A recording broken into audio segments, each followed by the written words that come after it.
Radio Free Fandom.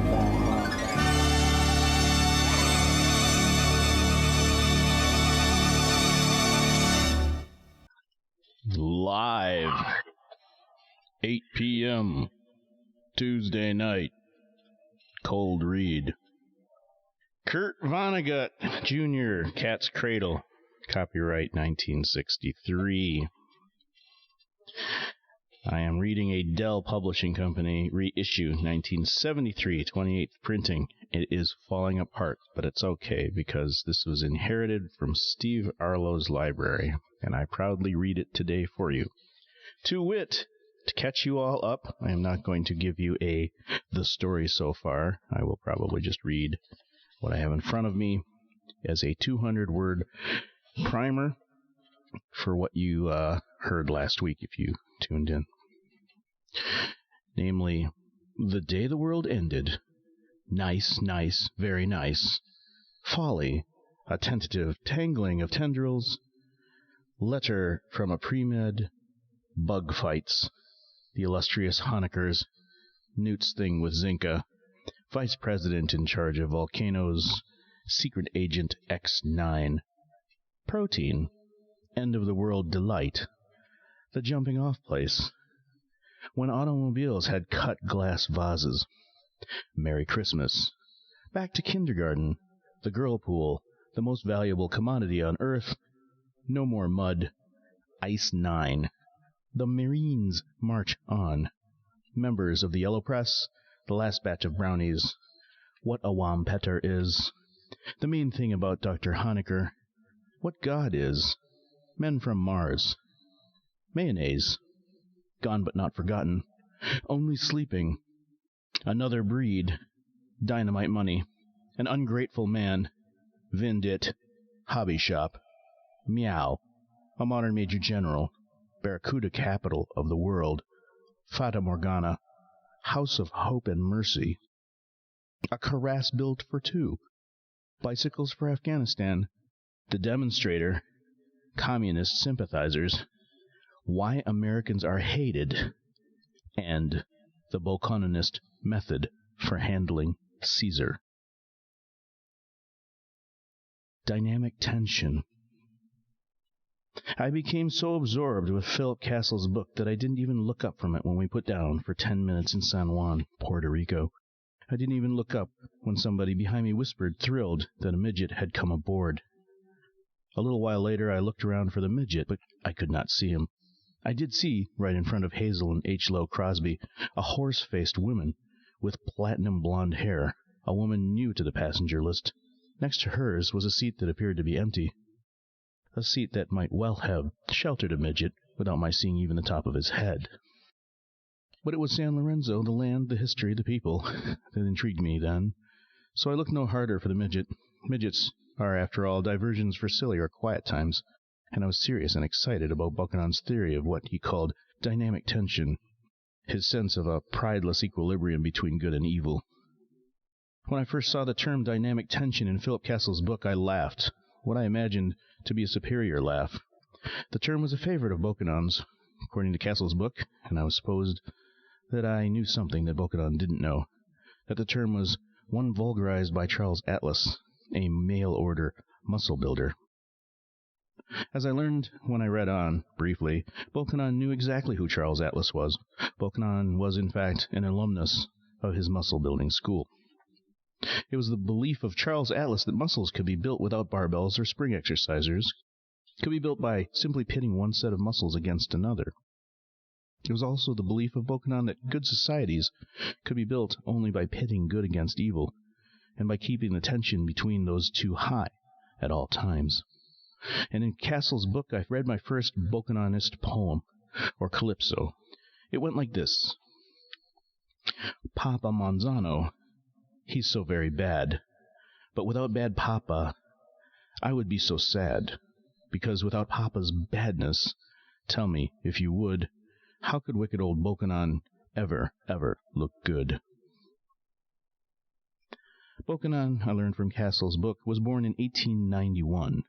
He was a Negro, born of Episcopalian and a British subject on the island of Tobago. He was christened Lionel Boyd Johnson. He was the youngest of 6 children born to a wealthy family. His family's wealth derived from the discovery by Bokonon's grandfather of $250,000 in buried pirate treasure, presumably a treasure of Blackbeard, of Edward Teach. Blackbeard's treasure was reinvested by Bokonon's family in asphalt, copra, cacao, livestock, and poultry. Young Lionel Boyd Johnson was educated in Episcopal schools, did well as a student, and was more interested in ritual than most. As a youth, for all his interest in the outward trappings of organized religion, he seems to have been a carouser, for he invites us to sing along with him in his 14th Calypso. When I was young, I was so gay and mean, and I drank and chased the girls, just like young St. Augustine. St. Augustine, he got to be a saint, so if I get to be one also, please, Mama, don't you faint. Lionel Boyd Johnson was intellectually ambitious enough in 1911 to sail alone from Tobago to London in a sloop named the Lady's Slipper. His purpose was to gain a higher education. He enrolled in the London School of Economics and Political Science. His education was interrupted by the First World War.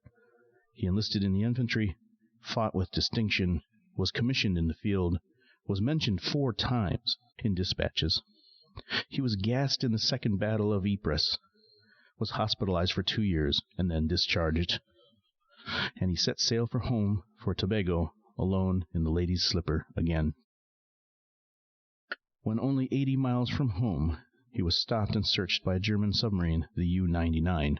He was taken prisoner, and his little vessel was used by the Huns for target practice. While still surface, the submarine was surprised and captured by the British destroyer, the Raven. Johnson and the Germans were taken aboard the destroyer, and the U-99 was sunk. The Raven was bound for the Mediterranean, but it never got there. It lost its steering, could only wallow helplessly or make grand clockwise circles. It came to rest at last in the Cape Verde Islands. Johnson stayed in those islands for 8 months, awaiting some sort of transportation to the Western Hemisphere. He got a job at last as a crewman on a fighting vessel that was carrying illegal immigrants to New Bedford, Massachusetts. The vessel was blown ashore at Newport, Rhode Island. By that time, Johnson had developed a conviction that something was trying to get him somewhere for some reason. So he stayed in Newport for a while to see if he had a destiny there. He worked as a gardener and a carpenter on the famous Rumford estate. During that time, he glimpsed many distinguished guests of the Rumfords, among them J.P. Morgan, General John J. Pershing, Franklin Delano Roosevelt, Enrico Caruso, Warren Gamaliel Harding, and Harry Houdini. And it was during that time that the First World War came to an end, having killed 10 million persons and wounded 20 million, Johnson among them. When the war ended, the young rake-hell of the Rumford family, Remington Rumford IV, proposed to sail his steam yacht, the Scheherazade, around the world, visiting Spain, France, Italy, Greece, Egypt, India, China, and Japan. He invited Johnson to accompany him as his first mate, and Johnson agreed. Johnson saw many wonders of the world on the voyage. The Scheherazade was rammed in a fog in Bombay Harbor, and only Johnson survived. He stayed in India for 2 years, becoming a follower of Mohandas K. Gandhi. He was arrested for leading groups that protested British rule by lying down on railroad tracks. When his jail term was over, he was shipped at Crown expense to his home in Tobago. There he built another schooner, which he called Lady's Slipper II. And he sailed her about the Caribbean an idler, still seeking that storm that would drive him ashore on what was unmistakably his destiny. In 1922, he bought shelter from a hurricane in Port-au-Prince, Haiti, which country was then occupied by United States Marines. Johnson was approached there by a brilliant, self-educated, idealistic Marine deserter named Earl McCabe. McCabe was a corporal. He had just stolen his company's recreation fund. He offered Johnson $500 for transportation to Miami. The two set sail for Miami, but a gale hounded the schooner onto the rocks of San Lorenzo. The boat went down. Johnson and McCabe, absolutely naked, managed to swim ashore. As Bokonon himself reports this adventure, a fish pitched up by the angry sea I gasped on land, and I became me. He was enchanted by the mystery of coming ashore naked on an unfamiliar island. He resolved to let the adventure run its full course, resolved to see just how far a man might go, emerging naked from salt water. It was a rebirth for him. Be like a baby, the Bible say, so I stay like a baby to this very day. How he came by the name Bokanon was very simple. Bokanon was the pronunciation given the name Johnson in the island's English dialect. As for that dialect, the dialect of San Lorenzo is both easy to understand and difficult to write down. I say it is easy to understand, but I speak only for myself. Others have found it as incomprehensible as Basque, so my understanding of it may be telepathic. Philip Castle, in his book, gave a phonetic demonstration of the dialect, and caught its flavor very well. He chose for his sample of the San Lorenzo version of Twinkle, Twinkle, Little Star. In American English, one version of that immortal poem goes like this. Twinkle, twinkle, little star, how I wonder what you are. Shining in the sea so bright, like a tea tray in the night. Twinkle, twinkle, little star, how I wonder what you are. In San Lorenzo dialect, according to Castle, the same poem went like this. Tvent gul, let pool store. Kyo yis trant store batvu yor. Put shilling on lo shi zo brath. Cam un ti tron on lo nath. Tvent kul, lit pool store. Kat is van tour bat you vor. Shortly after Johnson became Bokanon, incidentally, the lifeboat of his shattered ship was found on shore. This boat was later painted gold and made the bed of the island's chief executive. There is a legend made up by Bokanon, Philip Castle wrote in his book, that the golden boat will sail again when the end of the world is near. My reading of the life of Bokanon was interrupted by H. Lowe Crosby's wife, Hazel. She was standing in the aisle next to me. You'll never believe it, she said, but I just found 2 more Hoosiers on this airplane. I'll be damned. They weren't born Hoosiers, but they live there now. They live in Indianapolis. Very interesting. You want to meet 'em? You think I should? The question baffled her. They're your fellow Hoosiers. What are their names? Her name is Connors, and his name's Honecker. They're brother and sister, and he's a midget. He's a nice midget, though. She winked. He's a smart little thing. Does he call you Mom? I almost asked him to.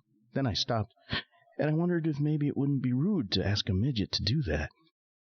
Nonsense. So I went off to talk to Angela Honecker Connors and little Newton Honecker, members of my chorus.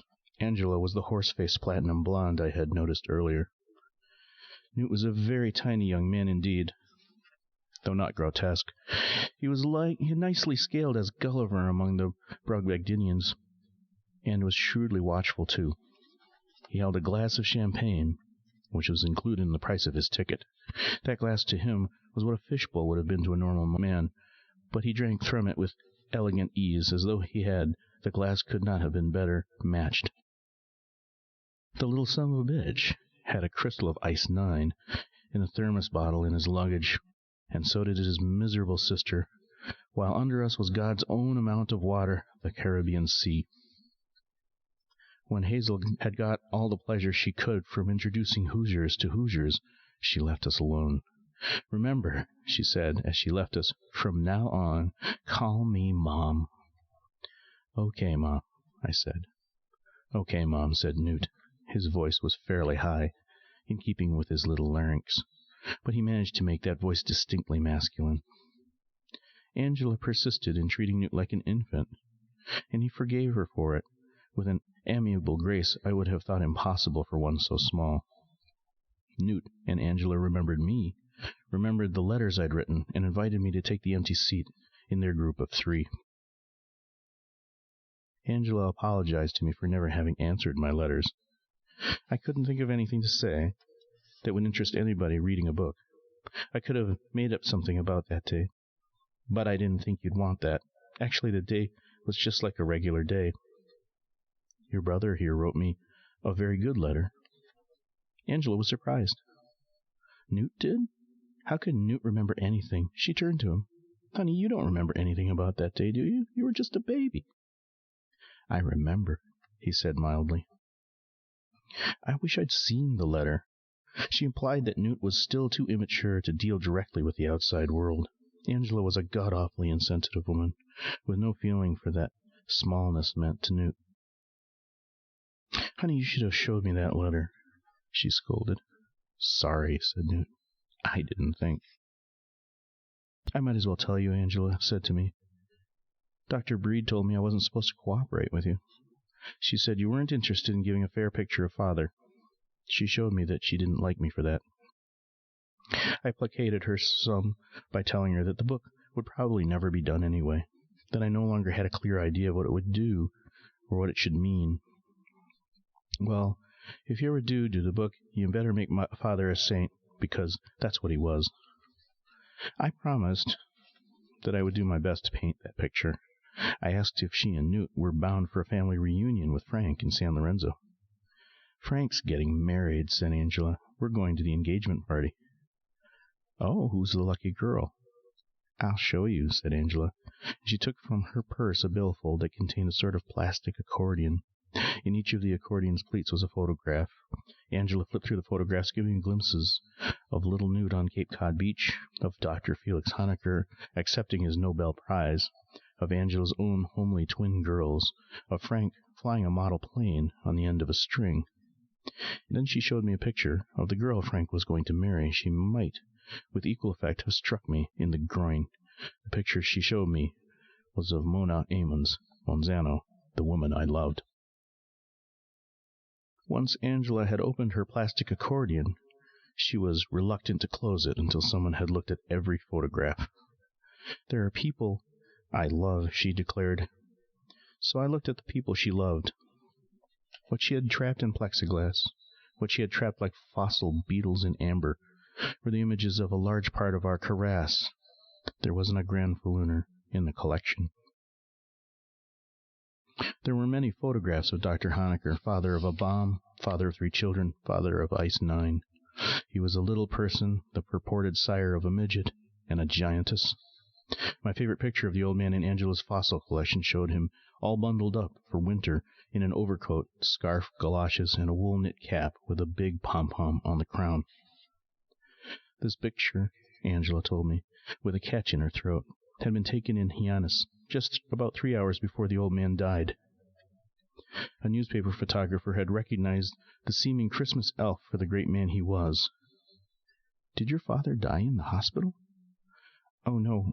He died in our cottage, in a big white wicker chair facing the sea. Newt and Frank had gone walking down the beach in the snow. It was a very warm snow, said Newt. It was almost like walking through orange blossoms. It was very strange. Nobody was in any of the other cottages. Ours was the only one with heat, said Angela. Nobody within miles, recalled Newt wonderingly, and Frank and I came across this big black dog out on the beach, a Labrador retriever. We threw sticks into the ocean, and he brought them back. I'd gone back into the village for more Christmas tree bulbs, said Angela. We always had a tree. Did your father enjoy having a Christmas tree? He never said Newt. I think he liked it, said Angela. He wasn't very demonstrative. Some people aren't. And some people are, said Newt. He gave a small shrug. Anyway, said Angela, when we got back home, we found him in the chair. She shook her head. I don't think he suffered any. He just looked asleep. Couldn't have looked like that if there had been the least bit of pain. She left out an interesting part of the story. She left out the fact that it was on that same Christmas Eve that she and Frank and little Newt had divided up the old man's Ice 9. Angela encouraged me to go on looking at snapshots. That's me, if you can believe it. She showed me an adolescent girl 6 feet tall. She was holding a clarinet in the picture, wearing a marching uniform of the Ilium High School band. Her hair was tucked up under a bandsman's hat. She was smiling with shy good cheer. And then Angela, a woman to whom God had given virtually nothing with which to catch a man, showed me a picture of her husband. So that's Harrison C. Connors. I was stunned. Her husband was a strikingly handsome man, and looked as though he knew it. He was a snappy dresser, and had the lazy rapture of a Don Juan about the eyes. What does he do? I asked. He's president of Fabritech. Electronics? I couldn't tell you. Even if I knew, it's all very secret government work. Weapons? Well, war, anyway. How did you happen to meet? He used to work as a laboratory assistant to Father, said Angela. Then he went out to Indianapolis and started Fabritech. So your marriage to him was a happy ending to a long romance? No. I used to think he was nice, but he never paid any attention to me until after Father died. One day he came through Ilium. I was sitting around in that big old house thinking my life was over. She spoke of the awful days and weeks that followed her father's death. Just me and little Newt in that big old house. Frank had disappeared, and the ghosts were making 10 times as much noise as Newt and I were. I'd given my whole life to take care of Father, driving him to and from work, bundling him up when it was cold, unbundling him when it was hot, making him eat, paying his bills. Suddenly, there wasn't anything for me to do. I never had any close friends, and didn't have a soul to turn to but Newt. And then, she continued, there was a knock on the door, and there stood Harrison Connors. He was the most beautiful thing I had ever seen. He came in, and we talked about Father's last days, and about old times in general. Angela almost cried now. 2 weeks later, we were married. Returning to my own seat in the plane, feeling far shabbier for having lost Mona Amon's Monzano to Frank, I resumed my reading of Philip Castle's manuscript. I looked up Monzano, Mona Amon's, in the index, and was told by the index to see Amon's Mona. So I saw Amon's Mona, and found almost as many page references I found after the name of Papa Monzano himself. And after Amon's Mona came Amon's Nestor. So I turned to a few pages that had to do with Nestor, and learned that he was Mona's father, a native Finn, an architect. Nestor Amons was captured by the Russians, then liberated by the Germans during the Second World War. He was not returned home by his liberators, but was forced to serve in a Wehrmacht engineer unit, and was sent to fight the Yugoslav partisans. He was captured by the Chetniks, royalist Serbian partisans, and then by communist partisans who attacked the Chetniks. He was liberated by the Italian parachutists who surprised the communists, and he was shipped to Italy. The Italians put him to work, designing fortifications for Sicily. He stole a fishing boat in Sicily and reached neutral Portugal. While there, he met an American draft dodger named Julian Castle. Castle, upon learning that Amons was an architect, invited him to come with him to the island of San Lorenzo and designed for him a hospital, to be called the House of Hope and Mercy in the Jungle. Amons accepted. He designed the hospital, married a native woman named Celia, fathered a perfect daughter, and died. As for the life of Amon's Mona, the index itself gave a jangling, surrealistic picture of the many conflicting forces that had been brought to bear on her, and of her dismayed reactions to them. Amon's Mona, the index said, adopted by Monzano in order to boost Monzano's popularity, 194 to 199, 216, childhood, in compound of House of Hope and Mercy, 63 to 81, childhood romance with P. Castle, 72, F. Death of Father, 89, FF.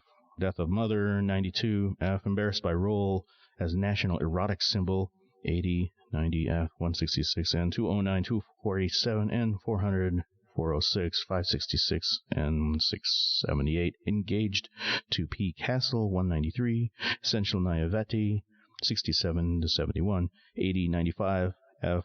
116, N. 209, 274, N. 400 to 406, 566, N. 678, lives with Bokanon, 92 to 98, 196, 197, poems about 2N, 26, 114, 119, 311, 316, 477, N. 501, 507, 555, N. 689, 718, FF, 799, FF, 800, N. 841, 846, FF, 908, N. 971, 974, poems by 89, 92, 193, returns to Monzano, 199, returns to Bokanon, 197, runs away from Bokanon, 199, runs away from Monsanto, 197, tries to make self ugly in order to stop being erotic symbol to islanders, 80, 95F, 116N, 205, 247N, 400, 406, 566N, 678, tutored by Bokanon, 63 to 80, writes letter to United Nations, 200, xylophone virtuoso, 71. I showed this index entry to the Mintons, asking them if they didn't think it was an enchanting biography in itself, a biography of a reluctant goddess of love. I got an unexpectedly expert answer, as one does in life sometimes. It appeared that Clara Minton, in her time, had been a professional indexer. I had never heard of such a profession before. She told me that she had put her husband through college years before with her earnings as an indexer, that the earnings had been good, and that few people could index well. She said that indexing was a thing that only the most amateurist author undertook to do for his own book.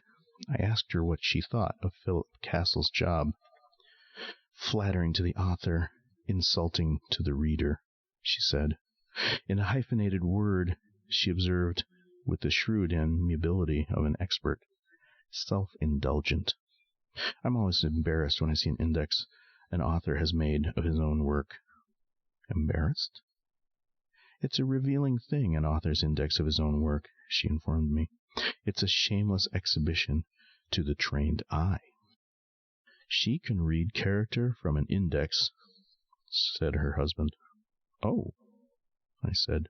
What can you tell about Philip Castle? She smiled faintly. Things I'd better not tell strangers. Sorry.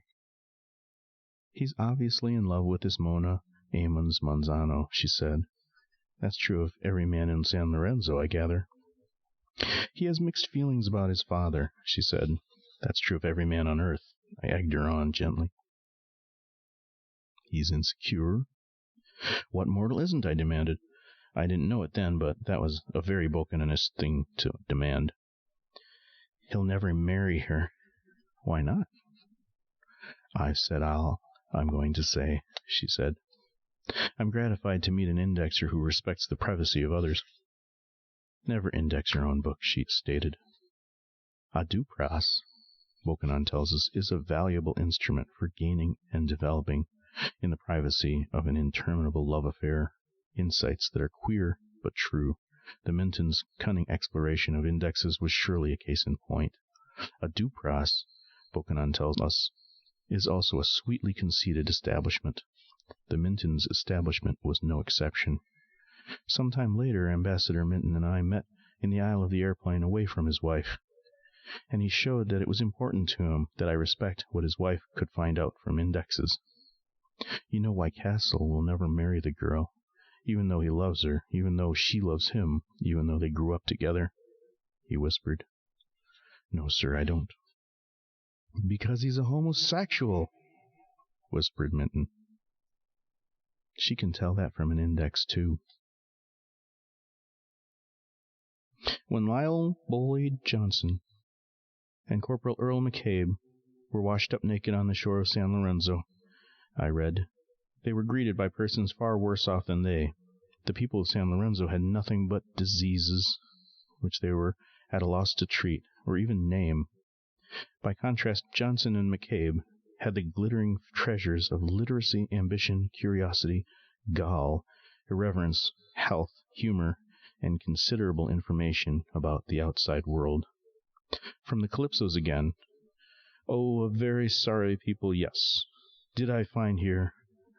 Oh, they had no music, and they had no beer. And oh, everywhere, when they tried to perch, belonged to Castle Sugar Incorporated, or the Catholic Church. This statement of the property situation in San Lorenzo in 1922 is entirely accurate, according to Philip Castle. Castle Sugar was founded, as it happened, by Philip Castle's great-grandfather. In 1922, it owned every piece of arable land on the island. Castle Sugar's San Lorenzo operations wrote young Castle, never showed a profit.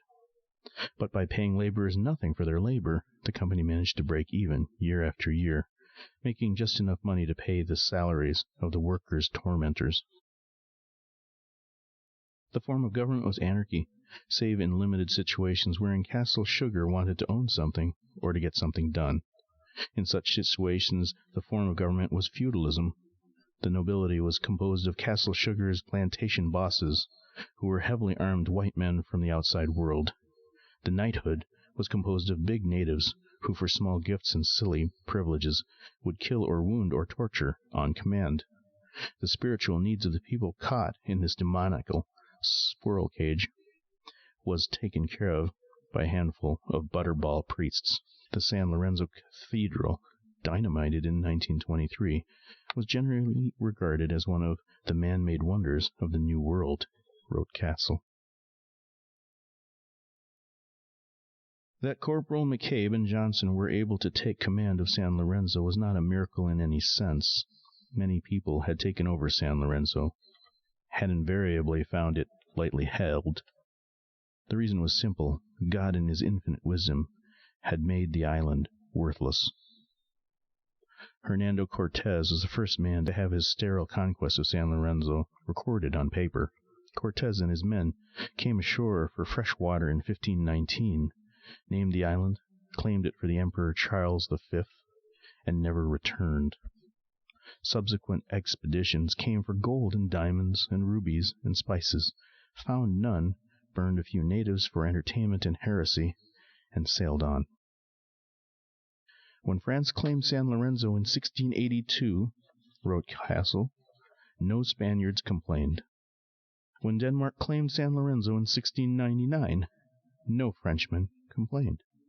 When the Dutch claimed San Lorenzo in 1704, no Danes complained. When England claimed San Lorenzo in 1706, no Dutchmen complained. When Spain reclaimed San Lorenzo in 1720, no Englishmen complained. When in 1786 African Negroes took command of a British slave ship, ran it ashore on San Lorenzo, and proclaimed San Lorenzo an independent nation, an empire with an emperor, in fact, no Spaniards complained. The emperor was Tombumwa, the only person who ever regarded the island as being worth defending. A maniac, Tombumwa caused to be erected the San Lorenzo Cathedral and the fantastic fortifications on the north shore of the island. Fortification with which the private residence of the so-called President of the Republic now stands. The fortifications have never been attacked, nor has any sane man ever proposed any reason why they should be attacked. They have never defended anything. 1,400 persons are said to have died while building them. Of those 1,400, about half are said to have been executed in public for substandard zeal. Castle Sugar came into San Lorenzo in 1916, during the sugar boom of the First World War. There was no government at all. The company had imagined that even the clay and gravel fields of San Lorenzo could be tilled profitably, with the price of sugar so high. No one complained. When McCabe and Johnson arrived in 1922 and announced that they were placing themselves in charge, Castle Sugar withdrew flaccidly, as though from a queasy dream. There was at least one quality of the new conquerors of San Lorenzo that was really new, wrote young Castle. McCabe and Johnson dreamed of making San Lorenzo a utopia. To this end, McCabe overhauled the economy and the laws. Johnson designed a new religion. Castle quoted the Calypsos again. I wanted all things to seem to make some sense, so we all could be happy, yes, instead of tense. And I made up lies so that they fit nice, and I made this sad world a paradise. There was a tug at my coat sleeve as I read. I looked up. Little Newt Honecker was standing in the aisle next to me. I thought maybe you'd like to go back to the bar, he said, and hoist a few. So we did hoist and topple a few, and Newt's tongue was loosened enough to tell me some things about Zinka, his Russian midget dancer friend. Their love nest, he told me, had been in his father's cottage on Cape Cod. I may not ever have a marriage, but at least I've had a honeymoon. He told me of idyllic hours he and his Zinka had spent in each other's arms, cradled in Felix Honecker's old white wicker chair, the chair that faced the sea. And Zinka would dance for him. Imagine a woman dancing just for me. I can see you have no regrets. She broke my heart. I didn't like that much, but that was the price. In this world, you get what you pay for. He proposed a gallant toast. Sweethearts and wives, he cried.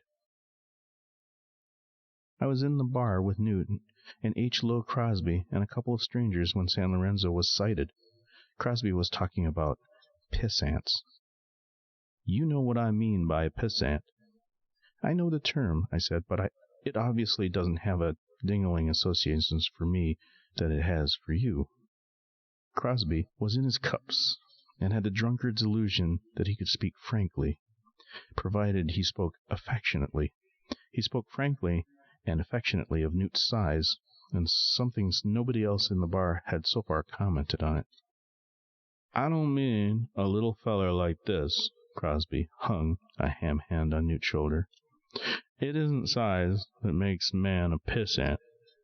It's the way he thinks. I've seen men 4 times as big as this little feller here, and they were pissants. And I've seen little fellers, well, not this little actually, but pretty damn little, by God, and I'd call 'em real men. Thanks, said Newt pleasantly, not even glancing at the monstrous hand on his shoulder. Never had I seen a human being better adjusted to such a humiliating physical handicap. I shuddered with admiration. You were talking about pissants, I said to Crosby, hoping to get the weight of his hand off Newt. Damn right I was. Crosby straightened up. You haven't told us what a pissant is yet, I said. A pissant is somebody who thinks he's so damn smart he never can keep his mouth shut. No matter what anybody says, he's got to argue with it. You say you like something, and by God, he'll tell you why you're wrong to like it. A pissant does his best to make you feel like a boob all the time. No matter what you say, he knows better. Not a very attractive characteristic, I suggested. My daughter wanted to marry a pissant once, said Crosby darkly. Did she? I squashed him like a bug. Crosby hammered on the bar, remembering things the pissant had said and done. Jesus, he said, we've all been to college. His gaze lit on Newt again. You go to college? Cornell, said Newt. Cornell? Cried Crosby gladly. By God, I went to Cornell. So did he, Newt nodded at me. 3 Cornellians all on the same plane, said Crosby. And we all had another Grand Falloon festival on our hands. When it subsided some, Crosby asked Newt what he did. I paint. Houses? Pictures. I'll be damned, said Crosby. Return to your seats and fasten your seat belts, please, warned an airline hostess. We're over Manzano Airport, Bolivar, San Lorenzo. Christ, now wait just a goddamn minute here, said Crosby, looking down at Newt. All of a sudden I realize you got a name I've heard before. My father was the father of the atom bomb. Newt didn't say Felix Honecker was one of the fathers. He said Felix was the father. Is that so? Asked Crosby. That's so. I was thinking about something else, said Crosby. He had to think hard. Something about a dancer. I think we'd better get back to our seats, said Newt, tightening some. Something about a Russian dancer. Crosby was sufficiently addled by booze to see no harm in thinking out loud. I remember an editorial about how maybe the dancer was a spy. Please, gentlemen, said the stewardess, you really must get back to your seats and fasten your belts. Newt looked up at H. Lowe Crosby innocently. You sure the name was Honecker? And in order to eliminate any chance of mistaken identity, he spelled the name for Crosby. I could be wrong, said H. Lowe Crosby. The island, seen from the air, was an amazingly regular rectangle. Cruel and useless stone needles were thrust up from the sea. They sketched a circle around it. At the south end of the island was a port city of Bolivar. It was the only city. It was the capital. It was built on a marshy table. The runways of Manzano Airport were on its waterfront. Mountains arose abruptly to the north of Bolivar, crowding the remainder of the island with their brutal humps. They were called Sangre de Cristo Mountains, but they looked like pigs in a trough to me. Bolivar had many names: Casma, Santa Maria, St. Louis, St. George, and Port Glory among them. It was given its present name by Johnson and McCabe in 1922, named in honor of Simón Bolívar, the great Latin American idealist and hero. When Johnson and McCabe came upon the city, it was built of twigs, tin, crates, and mud, rested on the catacombs of a trillion happy scavengers, catacombs in a sour mash of slop, feculence, and slime. That was pretty much the way I found it, too, except for the new architectural false face along the waterfront. Johnson and McCabe had failed to raise the people from misery and muck. Papa Manzano had failed, too. Everybody was bound to fail, for San Lorenzo was as unproductive as an equal area in the Sahara or the polar ice cap. At the same time, it has as dense a population as could be found anywhere, India and China not excluded. There were 450 inhabitants for each uninhabitable square mile. During the idealistic phase of McCabe's and Johnson's reorganization of San Lorenzo, it was announced that the country's total income will be divided among all adult persons in equal shares, wrote Philip Castle. The first and only time this was tried, each share came to between $6 and $7. In the customs shed at Manzano Airport, we were all required to submit a luggage inspection, and to convert what money we intended to spend in San Lorenzo into the local currency, into corporals, which Papa Manzano insisted were worth 50 American cents. The shed was neat and new, but plenty of signs had already been slapped on the walls, higgledy-piggledy. Anybody caught practicing Bocananism in San Lorenzo, said one, will die on the hook. Another poster featured a picture of Bocanan, a scrawny old colored man who was smoking a cigar. He looked clever and kind and amused. Under the picture were the words, "Wanted, dead or alive, 10,000 corporals reward." I took a closer look at the poster and found reproduced at the bottom of it some sort of police identification form Bocanan had had to fill out way back in 1929. It was reproduced apparently to show Bocanan hunters what his fingerprints and handwriting were like. But what interested me were some of the words Bocanan had chosen to put on the blanks in 1929. Wherever possible, he had taken the cosmic view, had taken into consideration, for instance, such things as the shortness of life and the longness of eternity. He reported his avocation as being alive. He reported his principal occupation as being dead. "This is a Christian nation. All foot play will be punished by the hook," said another sign. The sign was meaningless to me, since I had not yet learned that Bocananists mingled their souls by pressing the bottoms of their feet together. The greatest mystery of all, since I had not read all of Philip Castle's book, was how Bocanan, bosom friend of Corporal McCabe, had come to be an outlaw. There were 7 of us who had got off at San Lorenzo: Newt and Angela, Ambassador Minton and his wife, H. Lowe Crosby and his wife, and I. When we had cleared customs, we were herded outdoors and onto a reviewing stand. There we faced a very quiet crowd. 5,000 or more San Lorenzans stared at us. The islanders were oatmeal-colored. The people were thin. There wasn't a fat person to be seen. Every person had teeth missing. Many legs were bowed or swollen. Not one pair of eyes was clear. The women's breasts were bare and paltry. The men wore loose loincloth that did little to conceal peonies, like pendulums on grandfather clocks. There were many dogs, but not one barked. There were many infants, but not one cried. Here and there someone coughed, and that was all. A military band stood at attention before the crowd. It did not play. There was a color guard before the band. It carried 2 banners, the Stars and Stripes and the flag of San Lorenzo. The flag of San Lorenzo consisted of a Marine corporal's chevrons on a royal blue field. The banners hung lank in the windless day. I imagined that somewhere far away I heard the blamming of a sledge on a brazen drum. There was no such sound. My soul was simply resonating the beat of the brassy, clanging heat of the San Lorenzo climb. "I'm sure glad it's a Christian country," Hazel Crosby whispered to her husband, "or I'd be a little scared." Behind us was a xylophone. There was a glittering sign on the xylophone. The sign was made of garnets and rhinestones. The sign said, "Mona."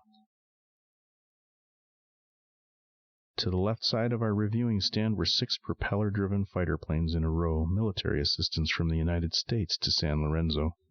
On the fuselage of each plane was painted with childish bloodlust a boa constrictor, which was crushing a devil to death. Blood came from the devil's ears, nose, and mouth. A pitchfork was slipping from satanic red fingers. Before each plane stood an oatmeal-colored pilot, silent too.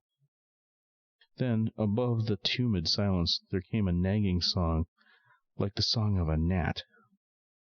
It was a siren approaching. The siren was on Papa's glossy black Cadillac limousine. The limousine came to a stop before us, tires smoking. Out climbed Papa Manzano, his adopted daughter Mona, Ammons Manzano, and Franklin Honecker.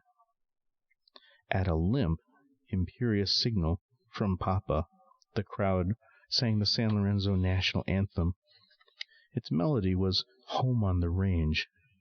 The words had been written in 1922 by Lionel Boyd Johnson by Bokonon.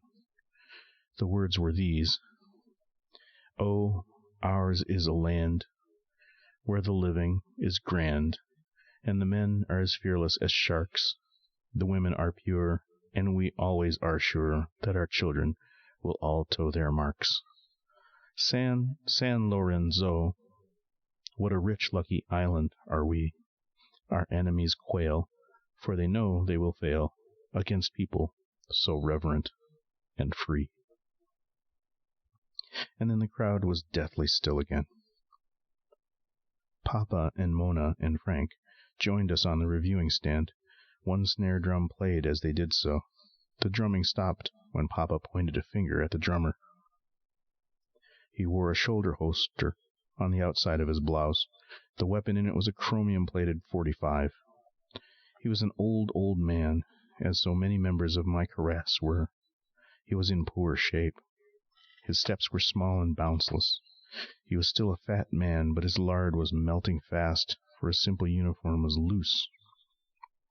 The balls of his hop-toed eyes were yellow. His hands trembled. His personal bodyguard was Major General Frank Honecker. His uniform was white. Frank, thin, wristed, narrow-shouldered, looked like a child kept up long after his customary bedtime. On his breast was a medal. I observed the two, Papa and Frank, with some difficulty, not because my view was blocked, but because I could not take my eyes off Mona. I was thrilled, heartbroken, hilarious, insane. Every greedy, unreasonable dream I'd ever had about what a woman should be came true in Mona. There, God love her warm and creamy soul, was peace and plenty forever. That girl, and she was only 18, was rapturously serene. She seemed to understand all, and to be all there was to understand. In the books of Bokonon she is mentioned by name. One thing Bokonon says of her is this: Mona has the simplicity of the all. Her dress was white and Greek. She wore flat sandals on her small brown feet. Her pale gold hair was lank and long. Her hips were a lyre. O God, peace and plenty forever. She was the one beautiful girl in San Lorenzo. She was the national treasure. Papa had adopted her, according to Philip Castle, in order to mingle divinity with the harshness of his rule. The xylophone was rolled to the front of the stand, and Mona played it. She played When the Day is Done. It was all tremolo, swelling, fading, swelling again. The crowd was intoxicated by beauty. And then it was time for Papa to greet us. Papa was a self-educated man who had been major domo to Corporal McCabe. He had never been off the island. He spoke American English passably well. Everything that any one of us said on the reviewing stand was bellowed out at the crowd through doomsday horns. Whatever went out through those horns gabbled down a wide, short boulevard at the back of the crowd, ricocheted off the 3 glass-faced new buildings at the end of the boulevard, and came crackling back. "Welcome," said Papa. "You are coming to the best friend America ever had. America is misunderstood many places, but not here, Mr. Ambassador." He bowed to H. Lowe Crosby, the bicycle manufacturer, mistaking him for the new ambassador. "I know you've got a good country here, Mr. President," said Crosby. "Everything I've ever heard about it sounds great to me. There's just one thing." "Oh?" "I'm not the ambassador," said Crosby. "I wish I was, but I'm just a plain, ordinary businessman." It hurt him to say who the real ambassador was. "This man over here is the big cheese." "Ah!" Papa smiled at his mistake. The smile went away suddenly. Some pain inside of him made him wince, and then made him hunch over, close his eyes, made him concentrate on surviving the pain.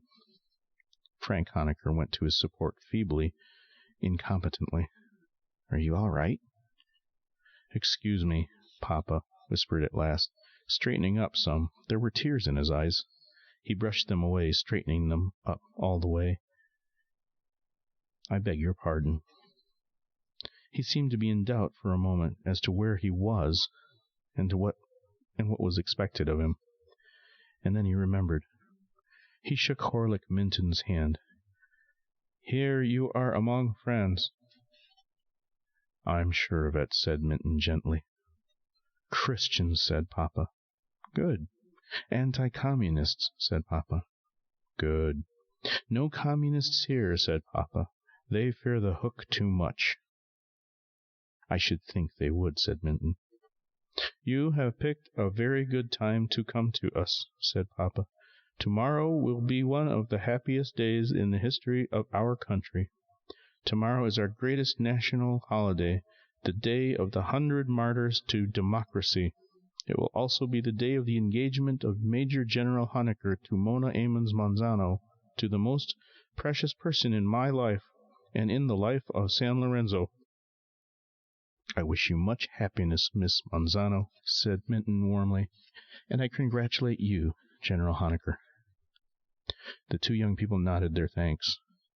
Minton now spoke of the so-called 100 martyrs to democracy, and he told a whopping lie. "There is not an American schoolchild who does not know the story of San Lorenzo's noble sacrifice in World War II. The 100 brave San Lorenzans, whose day tomorrow is, gave as much as freedom-loving men can. The President of the United States has asked me to be his personal representative at ceremonies tomorrow, to cast a wreath, the gift of the American people, to the people of San Lorenzo on the sea. The people of San Lorenzo thank you, and your President, and the generous people of the United States of America for their thoughtfulness," said Papa. "We would be honored if you could cast the wreath into the sea during the engagement party tomorrow. The honor is mine." Papa commanded us to all honor him with our presence at the wreath ceremony and engagement party next day. We were to appear at his palace at noon. "What children these 2 have," Papa said, inviting us to stare at Frank and Mona. "What blood! What beauty!" The pain hit him again. He again closed his eyes to huddle himself around that pain. He waited for it to pass, but it did not pass. Still in agony, he turned away from us, faced the crowd in the microphone, and tried to gesture at the crowd. Failed. He tried to say something to the crowd, and failed. And then the words came out. "Go home," he cried, strangling. "Go home." The crowd scattered like leaves. Papa faced us again, still grotesque in pain. And then he collapsed.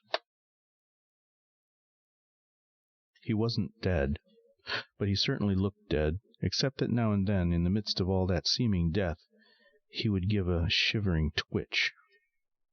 Frank protested loudly that Papa wasn't dead, that he couldn't be dead. He was frantic. "Papa, you can't die. You can't." Frank loosened Papa's collar and blouse, rubbed his wrists. "Give him air. Give Papa air." The fighter plane pilots came running over to help us. One had sense enough to go for the airport ambulance. The band and the color guard, which had received no orders, remained at quivering attention.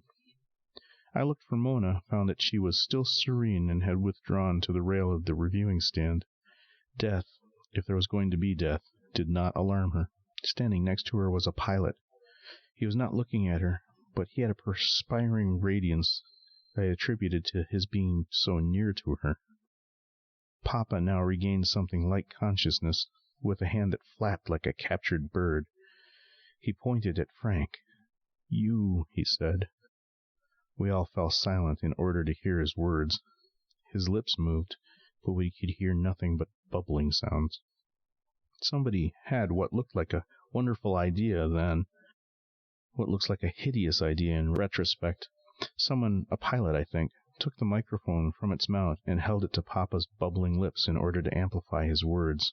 So death rattles and all sorts of spastic yodels bounced off the new buildings. And then came words. "You," he said to Frank hoarsely. "You, Franklin Honecker, you will be the next president of San Lorenzo. Science. You have science. Science is the strongest there is." "Science," said Papa. "Ice." He rolled his yellow eyes, and he passed out again. I looked at Mona. Her expression was unchanged. The pilot next to her, however, had his features composed in a catatonic, orgiastic rigidity of one receiving the Congressional Medal of Honor. I looked down, and I saw what I was not meant to see. Mona had slipped off her sandal. Her small brown foot was bare, and with that foot she was kneading and kneading and kneading, obscenely kneading the instep of the flyer's boot. Papa didn't die. Not then. He was rolled away in the airport's big red meat wagon. The Mintons were taken to their embassy by an American limousine. Newt and Angela were taken to Frank's house in a San Lorenzo limousine. The Crosbys and I were taken to Casa Mona Hotel in San Lorenzo's one taxi, a hearse-like 1939 Chrysler limousine with jump seats. The name on the side of the cab was Castle Transportation, Incorporated. The cab was owned by Philip Castle, the owner of the Casa Mona, the son of the completely unselfish man I had come to interview. The Crosbys and I were both upset. Our consternation was expressed in questions we had to have answered at once. The Crosbys wanted to know who Buchanan was. They were scandalized by the idea that anyone should be opposed to Papa Manzano. Irreverently, I found that I had to know at once who the 100 martyrs to democracy had been. The Crosbys got their answer first. They could not understand the San Lorenzo dialect, so I had to translate for them. Crosby's basic question to our driver was, "Who the hell is this pissant Buchanan, anyway?" "Very bad man," said the driver. What he actually said was, "Very bad man." "A communist?" said Crosby, when he heard my translation. "Oh, sure." "Has he got any following?" "Sir?" "Does anybody think he's any good?" "Oh, no, sir," said the driver piously. "Nobody that crazy." "Why hasn't he been caught?" demanded Crosby. "Hard man to find," said the driver. "Very smart." "Well, people must be hiding him and giving him food, or he'd be caught by now." Nobody hide him, nobody feed him. Everybody too smart to do that." "You sure?" "Oh, sure," said the driver. "Anybody feed that crazy old man, anybody give him place to sleep, they get the hook. Nobody want the hook." He pronounced the last word, "Hayuka." I asked the driver who the 100 martyrs to democracy had been. The boulevard we were going down, I saw, was called the Boulevard of the 100 Martyrs to Democracy. The driver told me that San Lorenzo had declared war on Germany and Japan an hour after Pearl Harbor was attacked. San Lorenzo conscripted 100 men to fight on the side of democracy. These 100 men were put on a ship bound for the United States, where they were to be armed and trained. The ship was sunk by a German submarine right outside the Bolivar harbor. "Those are sore," he said. "Yira luhunira morators. Tut zamu grazia." "Those, sir," he'd said in dialect, "are the 100 martyrs to democracy." The Crosbys and I had the curious experience of being the first guests of a new hotel. We were the first to sign the register of the Casa Mona. The Crosbys got to the desk ahead of me, but H. Lowe Crosby was so startled by a wholly blank register that he couldn't bring himself to sign. He had to think about it a while. "You sign," he said to me. Then, defying me to think he was superstitious, he declared his wish to photograph a man who was making a huge mosaic on the fresh plaster of the lobby wall. The mosaic was a portrait of Mona Ammons Manzano. It was 20 feet high. The man who was working on it was young and muscular. He sat at the top of a stepladder. He wore nothing but a pair of white duck trousers, and he was a white man. The mosaicist was making the fine hairs of the nape of Mona's swan neck out of chips of gold. Crosby went over to photograph him, came back to report that the man was the biggest pissant he had ever met. Crosby was the color of tomato juice when he reported this. "You can't say a damn thing to him and he won't turn inside out." So I went over to the mosaicist, watched him for a while, and then I told him, "I envy you." "I always knew," he sighed, "that if I waited long enough, somebody would come and envy me. I kept telling myself to be patient, that sooner or later somebody envious would come along." "Are you an American?" "That happiness is mine." He went right on working. He was incurious as to what I looked like. "Do you want to take my photograph too?" "Do you mind?" "I think, therefore I am. Therefore I am photographable." "I'm afraid I don't have my camera with me." "Well, for Christ's sake, get it. You're not one of those people who trusts his memory, are you?" "I don't think I'll forget the face you're working on very soon." "You'll forget it when you're dead, and so will I. When I'm dead, I'm going to forget everything, and I advise you to do the same." "Has she been posing for this, or are you working from photographs, or what?" "I'm working from or what?" "What?" "I'm working from or what?" He tapped his temple. "It's all of this enviable head of mine." "You know her?" "That happiness is mine." "Frank Honaker is a lucky man." "Frank Honaker is a piece of shit." "You're certainly candid." "I'm also rich." "Glad to hear it." "If you want an expert opinion, money doesn't necessarily make people happy." "Thanks for the information. You just saved me a lot of trouble. I was just about to make some money." "How?" "Writing." "I wrote a book once." "What was it called?" "San Lorenzo," he said. "The land, the history, the people." "You, I take it," I said to the mosaicist, "are Philip Castle, son of Julian Castle." "That happiness is mine." "I'm here to see your father." "Are you an aspirin salesman?" "No." "Too bad. Father's low on aspirin. How about miracle drugs? Father enjoys pulling off a miracle now and then. I'm not a drug salesman. I'm a writer. What makes you think a writer isn't a drug salesman? I'll accept that. Guilty as charged. Father needs some kind of book to read to people who are dying or in terrible pain. I don't suppose you've written anything like that. Not yet. I think there'd be money in it. There's another valuable tip for you. I suppose I could overhaul the 23rd Psalm, switch it around a little so no one would realize it wasn't original with me. Bokanon tried to overhaul it, he told me. Bokanon found out he couldn't change a word. You knew him too? That happiness is mine. He was my tutor when I was a little boy. He gestured sentimentally at the mosaic. He was Mona's tutor too. Was he a good teacher? Mona and I could both read and write and do simple sums, said Castle, if that's what you mean. H. Lowe Crosby came over to have another go at Castle, the pissant. What do you call yourself? Sneered Crosby. A beatnik or what? I call myself a Bokanonist. That's against the law in this country, isn't it?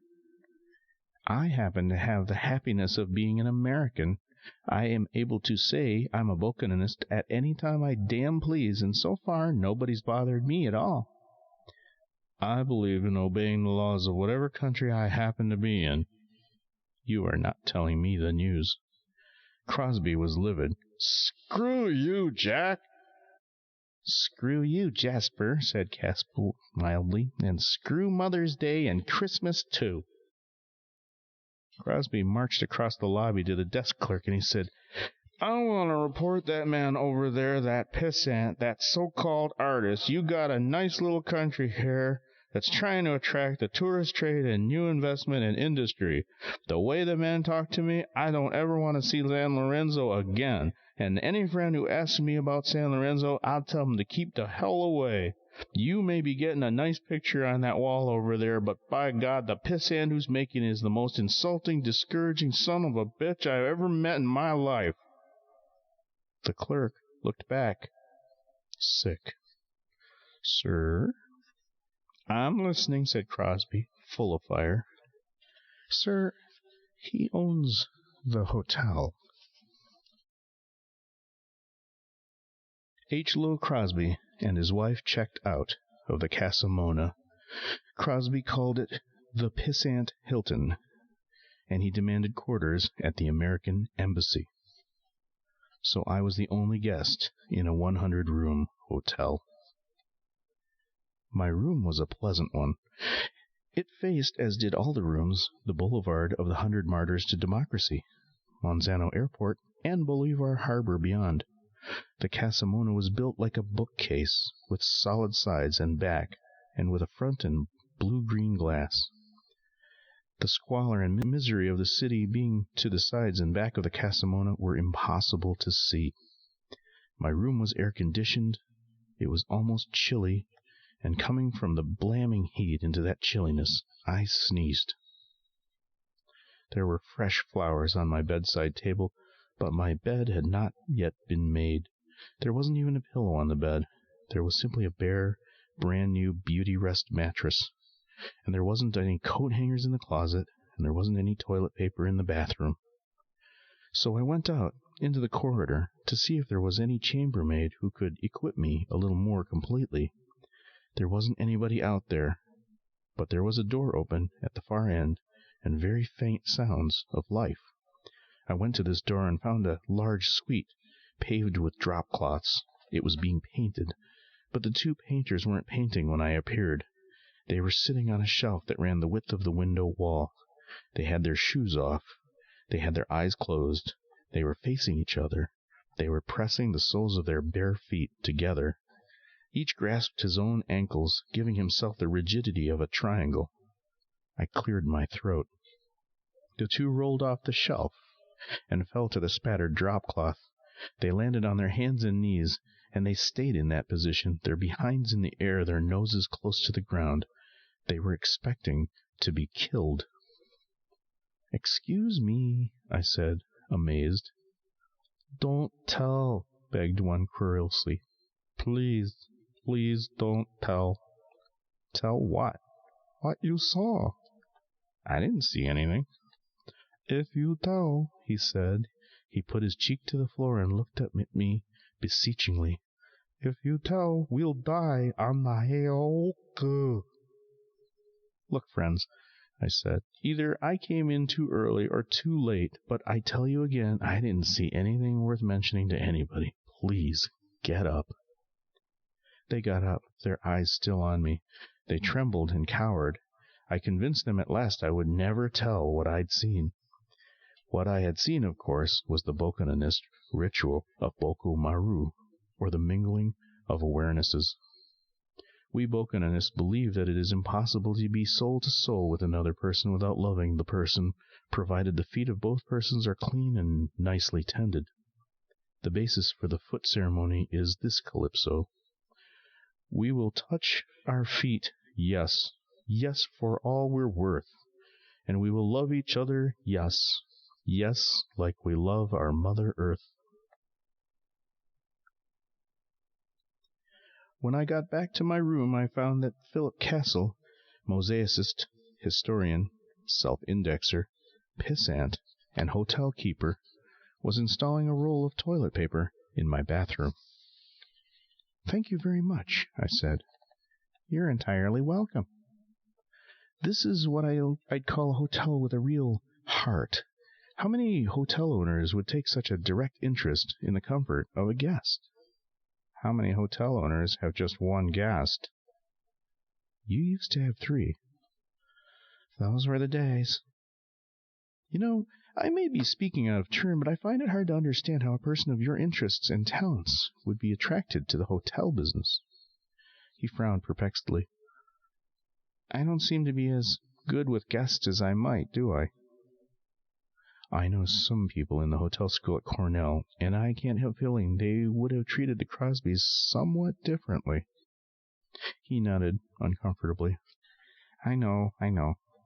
He flapped his arms. Damned if I know why I built this hotel. Something to do with my life, I guess. A way to be busy.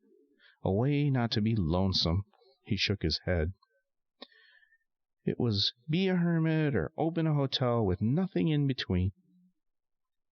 Weren't you raised at your father's hospital? That's right. Mona and I both grew up there. Well, aren't you at all tempted to do with your life what your father's done with his? Young Castle smiled wanly, avoiding a direct answer. He's a funny person, Father is, he said. I think you'll like him. I expect to. There aren't many people who've been as unselfish as he has. One time, said Castle, when I was about 15, there was a mutiny here on a Greek ship, bound from Hong Kong to Havana, with a load of wicker furniture. The mutineers got control of the ship, didn't know how to run her, and smashed her up on the rocks near Papa Manzano's castle. Everybody drowned but the rats. The rats in that wicker furniture came ashore. That seemed to be the end of the story, but I couldn't be sure. So? So some people got free furniture, and some people got bubonic plague. At Father's hospital, we had 1,400 deaths inside of 10 days. Have you ever seen anyone die of bubonic plague? That happiness has not been mine. The lymph glands in the groin and the armpit swelled at the size of grapefruit. I can well believe it. After death, the body turns black. Coals to Newcastle in the case of San Lorenzo. When the plague was having everything its own way, the House of Hope and Mercy in the jungle looked like Auschwitz or Buchenwald. We had stacks of dead so deep and wide that a bulldozer actually stalled trying to shove them towards a common grave. Father worked without sleep for days, worked not only without sleep, but without saving many lives either. Castle's grisly tale was interrupted by the ringing of my telephone. My God, said Castle, I didn't even know the telephones were connected yet. I picked up the phone. Hello? It was Major General Franklin Honecker, who had called me up. He sounded out of breath and scared stiff. Listen, you gotta come out to my house right away. We've got to have a talk. It could be very important, a very important thing in your life. Could you give me some idea? Not on the phone. You come to my house. You come right away. Please. All right.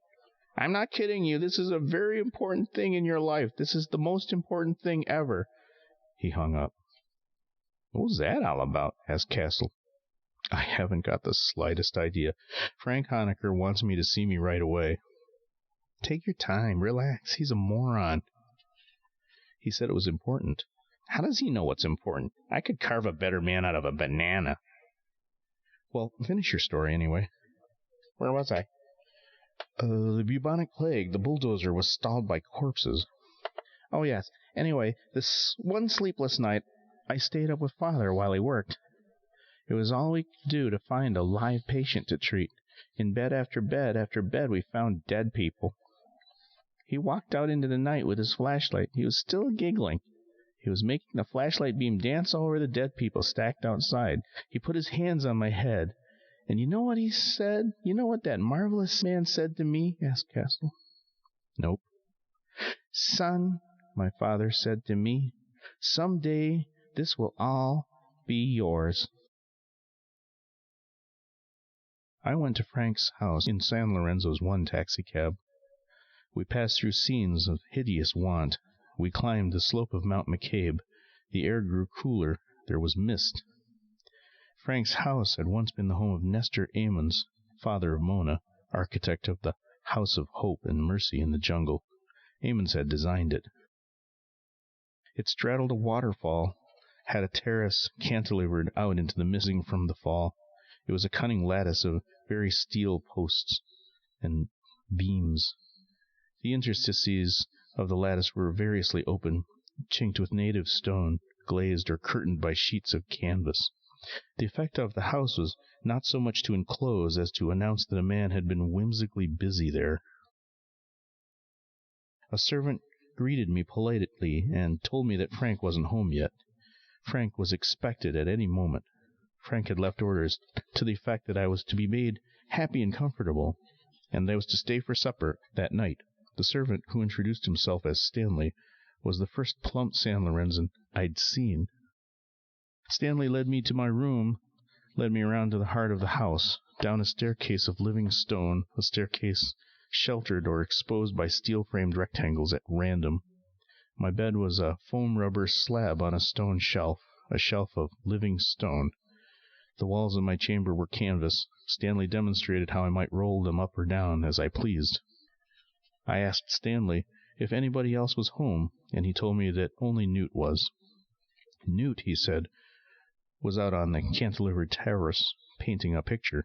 Angela, he said, had gone sightseeing to the House of Hope and Mercy in the jungle. I went out to the giddy terrace that straddled the waterfall and found little Newt asleep in a yellow butterfly chair. The painting on which Newt had been working was set on an easel next to the aluminum railing. The painting was framed in a misty view of sky, sea, and valley. Newt's painting was small and black and warty. It consisted of scratches made in a black, gummy impasto. The scratches formed a sort of spider's web, and I wondered if they might not be the sticky nets of human futility hung up on a moonless night to dry.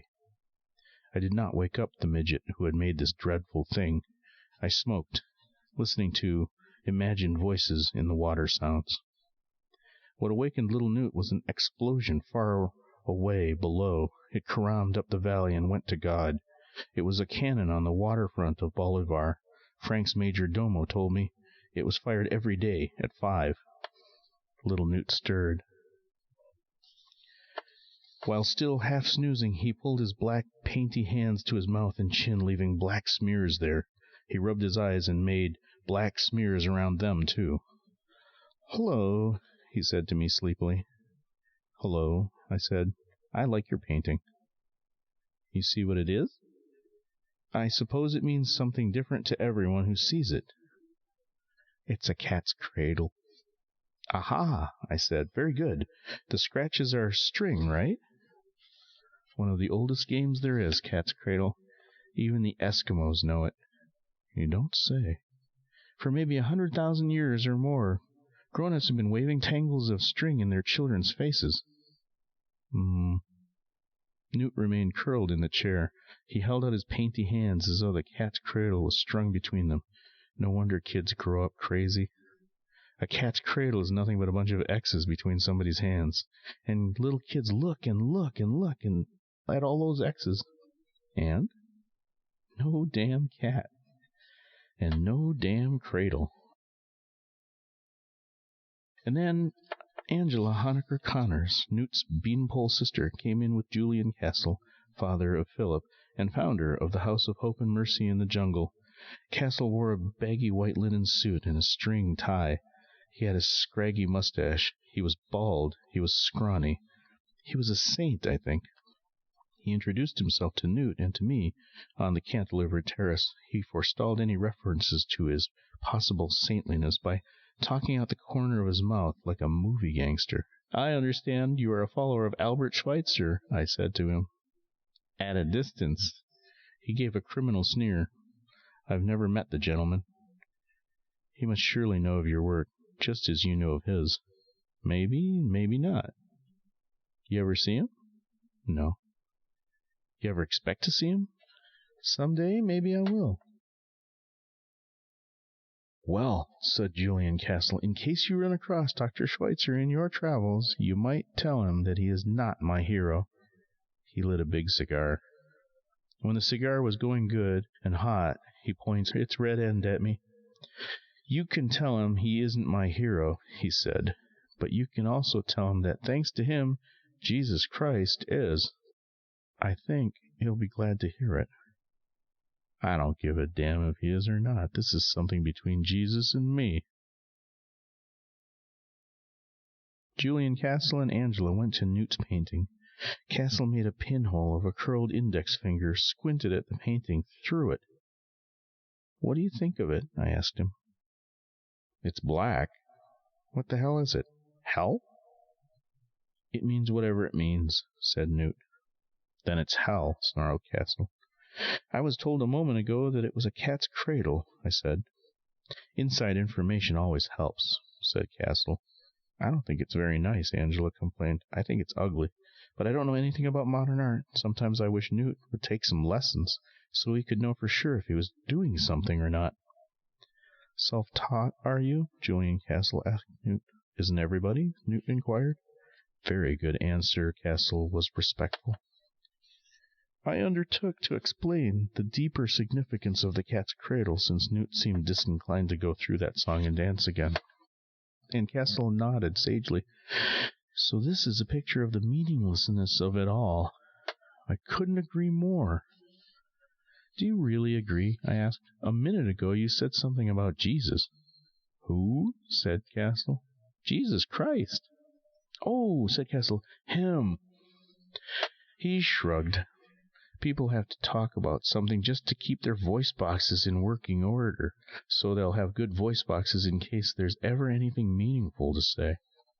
I see. I knew I wasn't going to have an easy time writing a popular article about him. I was going to have to concentrate on his saintly deeds and ignore entirely the satanic things he thought and said. "You may quote me," he said. "Man is vile, and man makes nothing worth making, knows nothing worth knowing." He leaned down and shook little Newt's painty hand. "Right?" Newt nodded, seeming to suspect momentarily that the case had been a little overstated. "Right." Then the saint marched to Newt's painting and took it from its easel. He beamed at us all. "Garbage, like everything else." And he threw the painting off the cantilevered terrace. It sailed out into the updraft, stalled, boomeranged back, sliced into the waterfall. There was nothing little Newt could say. Angela spoke first. "You've got paint all over your face, honey. Go wash it off." "Tell me, Doctor," I said to Julian Castle, "how is Papa Manzano?" "How would I know?" "I thought you'd probably been treating him." "We don't speak," Castle smiled. "He doesn't speak to me, that is. The last thing he said to me, which was about 3 years ago, was that the only thing that kept me off the hook was my American citizenship." "What have you done to offend him? You come down here with your own money, found a free hospital for his people?" "Papa doesn't like the way we treat the whole patient," said Castle. particularly the whole patient when he's dying. At the House of Hope and Mercy in the jungle, we administer the last rites of the Bokanist Church to those who want them. What are the rites like? Very simple. They start with a responsive reading. You want to respond? I'm not that close to death just now, if you don't mind. He gave me a grisly wink. You're wise and cautious. People taking the last rites have a way of dying on cue.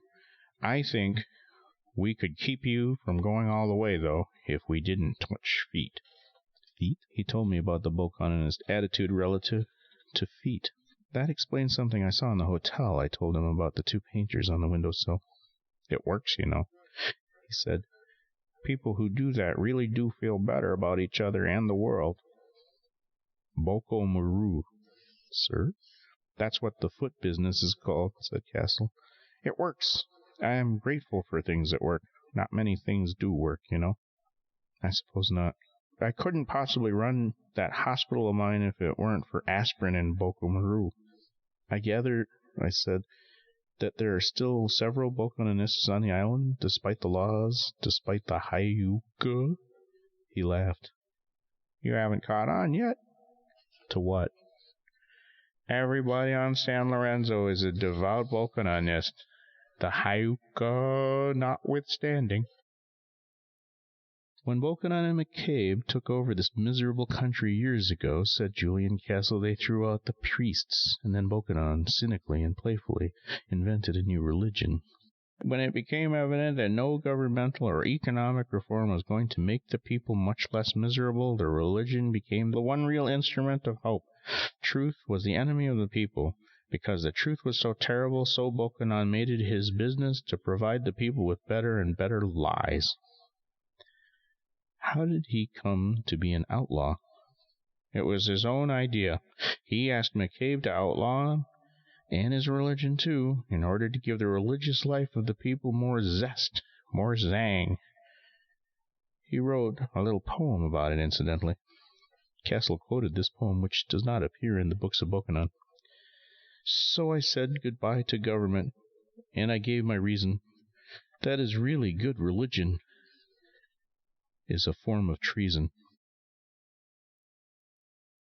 Bokanon suggested the hook, too, as the proper punishment for Bokanonists, he said. It was something he'd seen in the Chamber of Horrors at Madeline and Tussauds. He winked ghoulishly. That was for zest, too. Did many people die on the hook? Not at first. At first it was all make-believe. Rumors were cunningly circulated about executions, but no one really knew anybody who had died that way. McCabe had a good time making bloodthirsty threats against the Bokanonists, which was everybody. And Bokanon went into cozy hiding in the jungle, Castle continued, where he wrote and preached all day long and ate good things his disciples brought him. McCabe would organize the unemployed, which was practically everybody, into great Bokanon hunts. About every 6 months, McCabe would announce triumphantly that Bokanon was surrounded by a ring of steel, which was remorselessly closing in. And then the leaders of the remorseless ring would have to report to McCabe, full of chagrin and apoplexy, that Bokanon had done the impossible. He had escaped, had evaporated, had lived to preach another day. A miracle. McCabe and Bokanon did not succeed in raising what is generally thought of as a standard of living. The truth was that life was as short and brutish and mean as ever, but people didn't have to pay as much attention to the awful truth. As the living legend of the cruel tyrant in the city and the gentle holy man in the jungle grew, so too did the happiness of the people grew. They were all employed full-time as actors in a play they understood, that any human being anywhere could understand and applaud. So life became a work of art, I marveled. Yes. There was only one trouble with it. Oh? The drama was very tough on the souls of the two main actors, McCabe and Bokanon. As young men, they had been pretty much alike, both half angel, half pirate. But the drama demanded that the pirate half of Bokonon and the angel half of McCabe wither away, and McCabe and Bokonon paid a terrible price in agony for the happiness of the people. McCabe knowing the agony of the tyrant, and Bokonon knowing the agony of the saint. They both became, for all practical purposes, insane. Castle crooked his index finger of his left hand, and then people really did start dying on the Heoku. But Bokonon was never caught, I asked. McCabe never went that crazy. He never made a really serious effort to catch Bokonon. It would have been easy to do. Why didn't he catch him? McCabe was always sane enough to realize that without the holy man to war against, he himself would become meaningless. Papa Manzano understands that too. Do people still die on the hook? It's inevitably fatal. I said, does Papa really have people executed that way? He executes one every 2 years, just to keep the pot boiling, so to speak. He sighed, looking up at the evening sky. Busy, busy, busy. Sir? It's what we Bokonos say when we feel that a lot of mysterious things are going on. You? I was amazed. A Bokononist too? He gazed at me levelly. You too. You'll find out. Angela and Newt were on the cantilevered terrace with Julian Castle and me. We had cocktails. There was still no word from Frank. As Angela and Newt, it appeared, were fairly heavy drinkers, Castle told me that his days as a playboy had cost him a kidney, and that he was unhappily compelled, perforce, to stick to ginger ale. Angela, when she got a few drinks into her, complained of how the world had swindled her father.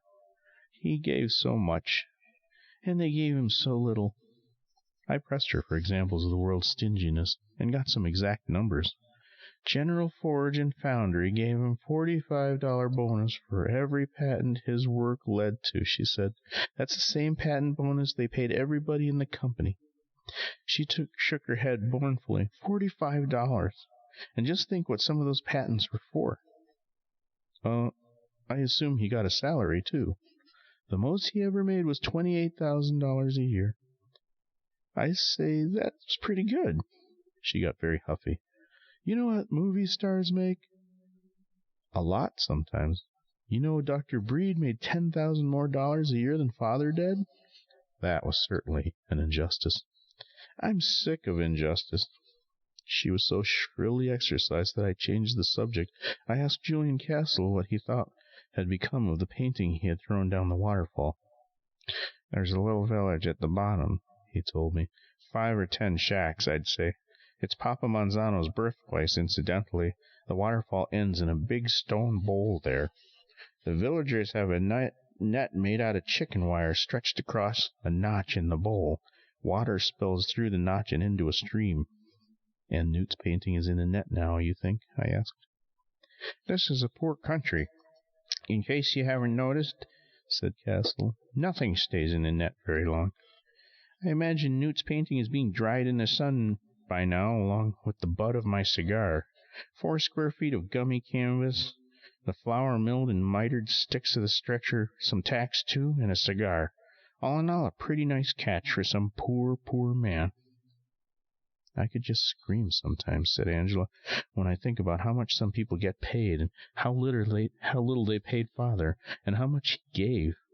She was on the edge of a crying jag. Don't cry, Newt begged her gently. Sometimes I can't help it, she said. Go get your clarinet, urged Newt. That always helps. I thought at first that this was a fairly comical suggestion, but then, from Angela's reaction, I learned that the suggestion was serious and practical. When I get this way, she said to Castle and me, sometimes it's the only thing that helps. But she was too shy to get her clarinet right away. We had to keep begging her to play, and she had to have 2 more drinks. She's really wonderful, little Newt promised. I'd love to hear you play, said Castle. All right. said Angela finally as she rose unsteadily. All right, I will. When she was out of earshot, Newt apologized for her. She's had a tough time. She needs a rest. She's been sick? I asked. Her husband is mean as hell to her, said Newt. He showed us that he hated Angela's handsome young husband, the extremely successful Harrison C. Connors, president of Fabritech. He hardly ever comes home, and when he does, he's drunk and generally covered with lipstick. From the way she talked, I said, I thought it was a very happy marriage. Little Newt held his hands 6 inches apart, and he spread his fingers. See the cat? See the cradle? I did not know what was going to come from Angela's clarinet. No one could have imagined what was going to come from there. I expected something pathological, but I did not expect the depth, the violence, and the almost intolerable beauty of the disease. Angela moistened and warmed the mouthpiece, but did not blow a single preliminary note. Her eyes glazed over, and her long bony fingers twiddled idly over the noiseless keys. I watched anxiously, and I remember that Marvin Breed had told me that Angela's one escape from her bleak life with her father was to her room, where she could lock the door and play along with phonograph records. Now, Newt put a long-playing record on the large phonograph in the room off the terrace. He came back with the record slipcase, which he handed to me. The record was called Cat House Piano. It was an unaccompanied piano by Meade Lux Lewis. Since Angela, in order to deepen her trance, let Lewis play his first number without joining him, I read some of the jacket. What the jacket said about Lewis. Born in Louisville, Kentucky in 1905, I read. Mr. Lewis didn't turn to music until he had passed his 16th birthday, and then the instrument provided by his father was the violin. A year later, young Lewis chanced to hear Jimmy Yancey play on the piano. This, as Lewis recalls, was the real thing. Soon, I read, Lewis was teaching himself to play the boogie-woogie piano, absorbing all that was possible from the older Yancey, who remained until his death a close friend and idol to Mr. Lewis. Since his father was a Pullman porter, I read, the Lewis family lived near the railroad.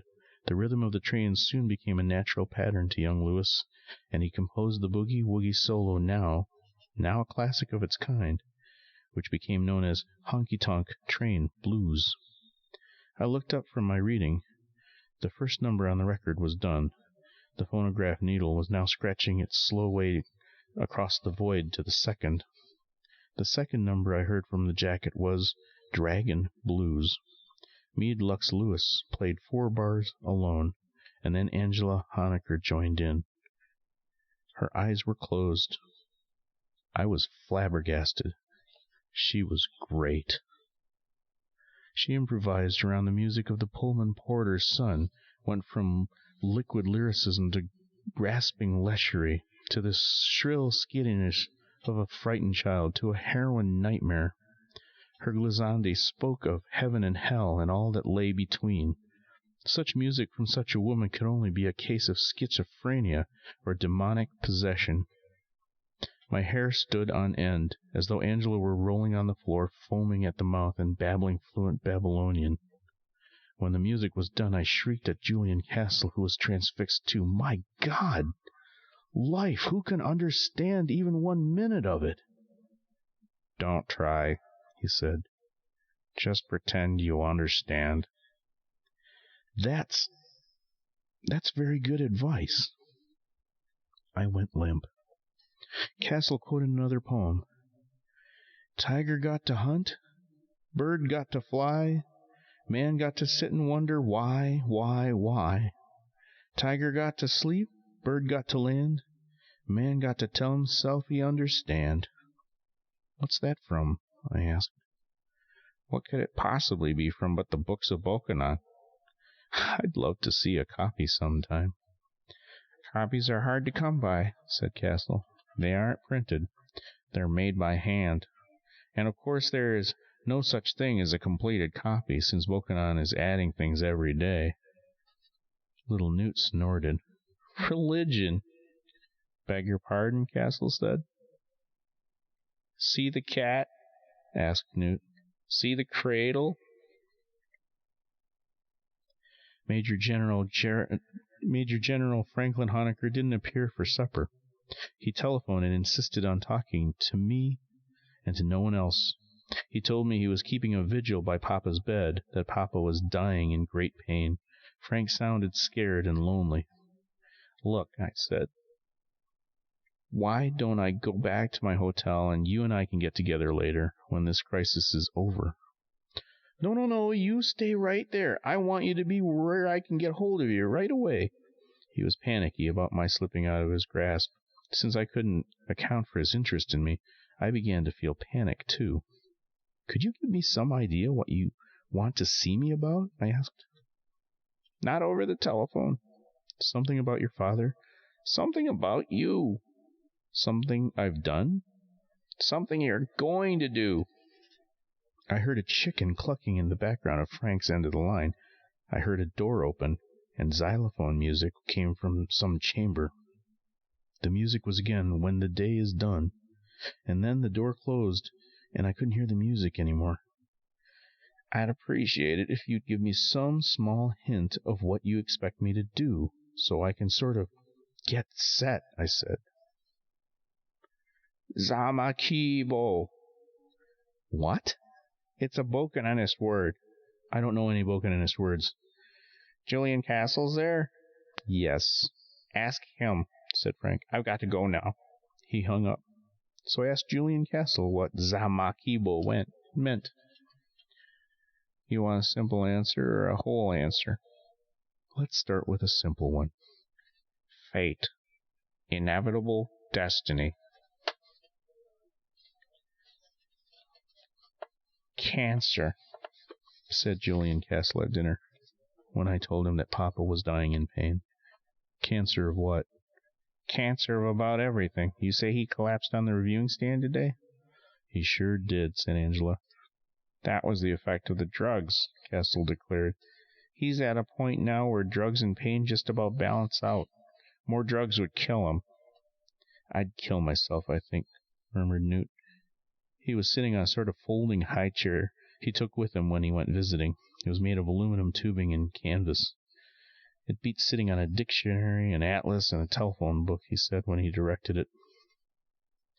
That's what Corporal McCabe did, of course, said Castle. He named his major domo as his successor, then he shot himself. Cancer, too? I asked. I can't be sure. I don't think so. Unrelieved villainy just wore him out, I guess. That was all before my time. This certainly is a cheerful conversation, said Angela. I think everybody would agree that these are cheerful times, said Castle. Well, I said to him, I think you would have more reasons for being cheerful than most doing what you are doing with your life. I once had a yacht, too, you know. I don't follow you. Having a yacht is a reason for being more cheerful than most, too. If you aren't Papa's doctor, I said, who is? One of my staff, Dr. Schlichter von Königswald. A German? Vaguely. He was in the SS for 14 years. He was a camp physician at Auschwitz for 6 of those years. Doing penance at the House of Hope and Mercy, is he? Yes, said Castle. And making great strides, too. Saving lives right and left. Good for him. Yes. If he keeps going at his present rate, working night and day, the number of people he saved will equal to the number of people he let die in the year 3010. So there's another member of my cuirass, Dr. Schlichter von Königswald. 3 hours after supper, Frank hadn't come home. Julian Castle excused himself and went back to the House of Hope and Mercy in the jungle. Angela and Newt and I sat on the cantilevered terrace. The lights of Bolivar were lovely below us. There was a great illuminated cross on top of the administration behind the building of the Monsanto airport. It was motor-driven, turning slowly, boxing the compass with electric piety. There were other bright places on the island, too, to the north of us. Mountains prevented us from seeing them directly, but we could see in the sky their balloons of light. I asked Stanley, Frank Honecker's major domo, to identify for me the sources of the auroras. He pointed them out counterclockwise. House of Hope and Mercy in the jungle, Papa's Palace, Fort Jesus, the training camp for our soldiers. It's named after Jesus Christ? Sure, why not? There was a new balloon of light growing quickly to the north. Before I could ask what it was, it revealed itself as headlights topping a ridge. The headlights were coming toward us. They belonged to a convoy. The convoy was composed of 5 American-made army trucks, machine gunners manning ring mounts on the tops of the cabs. The convoy stopped in front of Frank's driveway. Soldiers dismounted at once. They set to work on the grounds, digging foxholes and machine gun pits. I went out with Frank's major domo to ask the officer in charge what was going on. "We have been ordered to protect the next president of San Lorenzo," said the officer in island dialect. "He isn't here now," I informed him. "I don't know anything about it," he said. "My orders are to dig in here. That's all I know." I told Angela and Newt about it. "Do you think there's any real danger?" Angela asked me. "I'm a stranger here myself," I said. At that moment, there was a power failure. Every electric light in San Lorenzo went out. Frank's servants brought us gasoline lanterns, told us that power failures were common in San Lorenzo. There was no cause for alarm. I found that disquiet was hard for me to set aside, however, since Frank had spoken of my Samakibo. He had made me feel as though my own free will were as irrelevant as the free will of a piggy-wig arriving at the Chicago stockyards. I remembered again the stone angel in Ilium. Then I listened to the soldiers outside, to their clinking, chuckling, murmuring labors. I was unable to concentrate on the conversation of Angela and Newt. Although they got into a fairly interesting subject, they told me that their father had an identical twin. They had never met him. His name was Rudolph. The last they had heard of him, he was a music box manufacturer in Zurich, Switzerland. "Father hardly mentioned him," said Angela. "Father hardly mentioned anybody," Newt declared. "There was a sister of the old man, too," they told me. "Her name was Celia. She raised great giant schnauzers on Shelter Island, New York. She always sends a Christmas card," said Angela. "With a picture of a giant schnauzer on it," said little Newt. "It sure is funny how different people in different families turn out," Angela observed. "That's very true and well said," I agreed. I excused myself from the glittering company, and I asked Stanley, the major domo, if there happened to be a copy of the books of Bokanon about the house. Stanley pretended not to know what I was talking about. Then he grumbled that the books of Bokanon were filth. And then he insisted that anyone who read them should die on the hook. And then he brought me a copy from Frank's bedside table. It was a heavy thing about the size of an unabridged dictionary. It was written by hand. I trundled it off to my bedroom, to my slab of rubber on living rock. There was no index, so my search for the implications of Samakibo were difficult. Was in fact fruitless that night. I learned some things, but they were scarcely helpful. I learned of the Bokanist cosmogony, for instance, wherein Borasisi the sun held Pabu the moon in his arms and hoped that Pabu would bear him a fiery child. But poor Pabu gave birth to children that were cold, that did not burn, and Borasisi threw them away in disgust. These were the planets who circled their terrible father at a safe distance.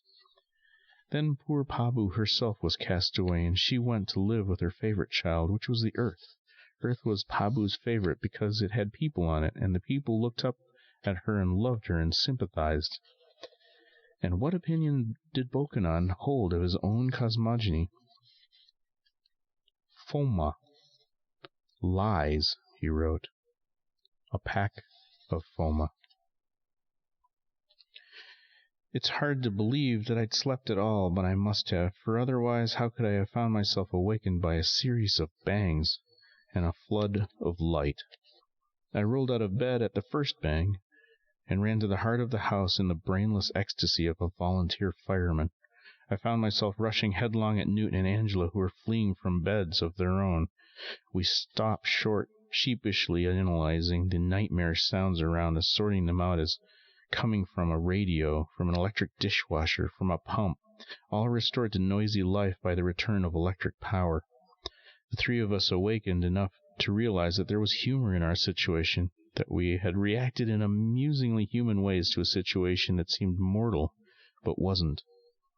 And to demonstrate my mastery over my illusory fate, I turned the radio off. We all chuckled, and we all vied, in saving face, to be the greatest student of human nature, the person with the quickest sense of humor. Newt was the quickest. He pointed out to me that I had my passport and my billfold and my wristwatch in my hands, and I had no idea what I'd grabbed in the face of death. Didn't know I'd grabbed anything. I countered hilariously by asking Angela and Newt why it was they both carried little thermos jugs, identical red and gray jugs capable of holding about 3 cups of coffee. It was news to them both that they were carrying such jugs. They were shocked to find them in their hands. They were spared making an explanation by more banging outside. I was bound to find out what the banging was right away, and with a brazenness as unjustified as my earlier panic, I investigated, found Frank Honecker outside tinkering with a motor generator set mounted on a truck. The generator was the new source of our electricity. The gasoline motor that drove it was backfiring and smoking. Frank was trying to fix it. He had the heavenly Mona with him. She was watching him, as always, gravely. "Boy, have I got news for you," he yelled at me, and he led the way back into the house. Angela and Newt were still in the living room, but somehow, somewhere, they had managed to get rid of their peculiar thermos jugs.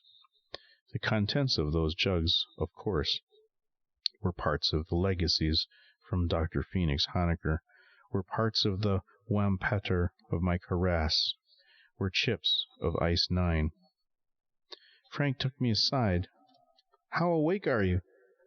"As awake as I ever was." "I hope you're really wide awake, because we've got to have a talk right now." "Start talking." "Let's get some privacy." Frank told Mona to make herself comfortable. "We'll call you if we need you." I looked at Mona meltingly, and I thought that I had never needed anyone as much as I needed her. About this Franklin Honecker, the pinch-faced child spoke with the timbre and conviction of a kazoo. I had heard it said in the army that such and such a man spoke like a man with a paper rectum. Such a man was General Honecker. Poor Frank had had almost no experience in talking to anyone, having spent a furtive childhood as Secret Agent X9. Now, hoping to be hearty and persuasive, he said tinny things to me like, "I like the cut of your jib," and "I want to talk cold turkey to you, man to man." And he took me down to what he called his den, in order that we might call a spade, and let the chips fall where they may. So we went down steps cut into a cliff, into a natural cave that was beneath and behind the waterfall. There were a couple of drawing tables down there, 3 pale, bare-boned Scandinavian chairs, a bookcase containing books on architecture, books in German, French, Finnish, Italian, and English. All was lit by electric lights that pulsed with the panting of the motor generator set. And the most striking thing about the cave was that there were pictures painted on the walls, painted with kindergarten boldness, painted with that flat clay, earth, and charcoal color of early man. I did not have to ask Frank how old the cave paintings were. I was able to date them by their subject. The paintings were not of mammoths or saber-toothed tigers or ichthyopathic cave bears. The paintings treated endlessly the aspects of Mona, Amon's Manzano, as a little girl. This is where Mona's father worked?" I asked. "That's right. He was the Finn who designed the House of Hope and Mercy in the jungle." I know. That isn't what I brought you here to talk about. This is something about your father. This is about you. Frank put his hand on my shoulder, and he looked at me in the eye. The effect was dismaying. Frank meant to inspire camaraderie, but his head looked to me like a bizarre little owl blinded by light and perched on a tall white post. Maybe you better come to the point. There's no sense in beating around the bush, he said. I'm a pretty good judge of character, if I do say so myself, and I like the cut of your jib. Thank you. I think you and I could really hit it off. I have no doubt about it. We've both got things that mesh. I was grateful when he took his hand from my shoulder. He meshed his fingers of his hands like gear teeth. One hand represented him, I suppose, and the other represented me. We need each other. He wiggled his fingers to show how gears worked. I was silent for some time, though outwardly friendly. Did you get my meaning? Asked Frank at last. You and I were going to do something together? That's right. Frank clapped his hands. You're a worldly person used to meeting the public, and I'm a technical person used to working behind the scenes, making things go. How can you possibly know what kind of person I am? We've just met. Your clothes, the way you talk.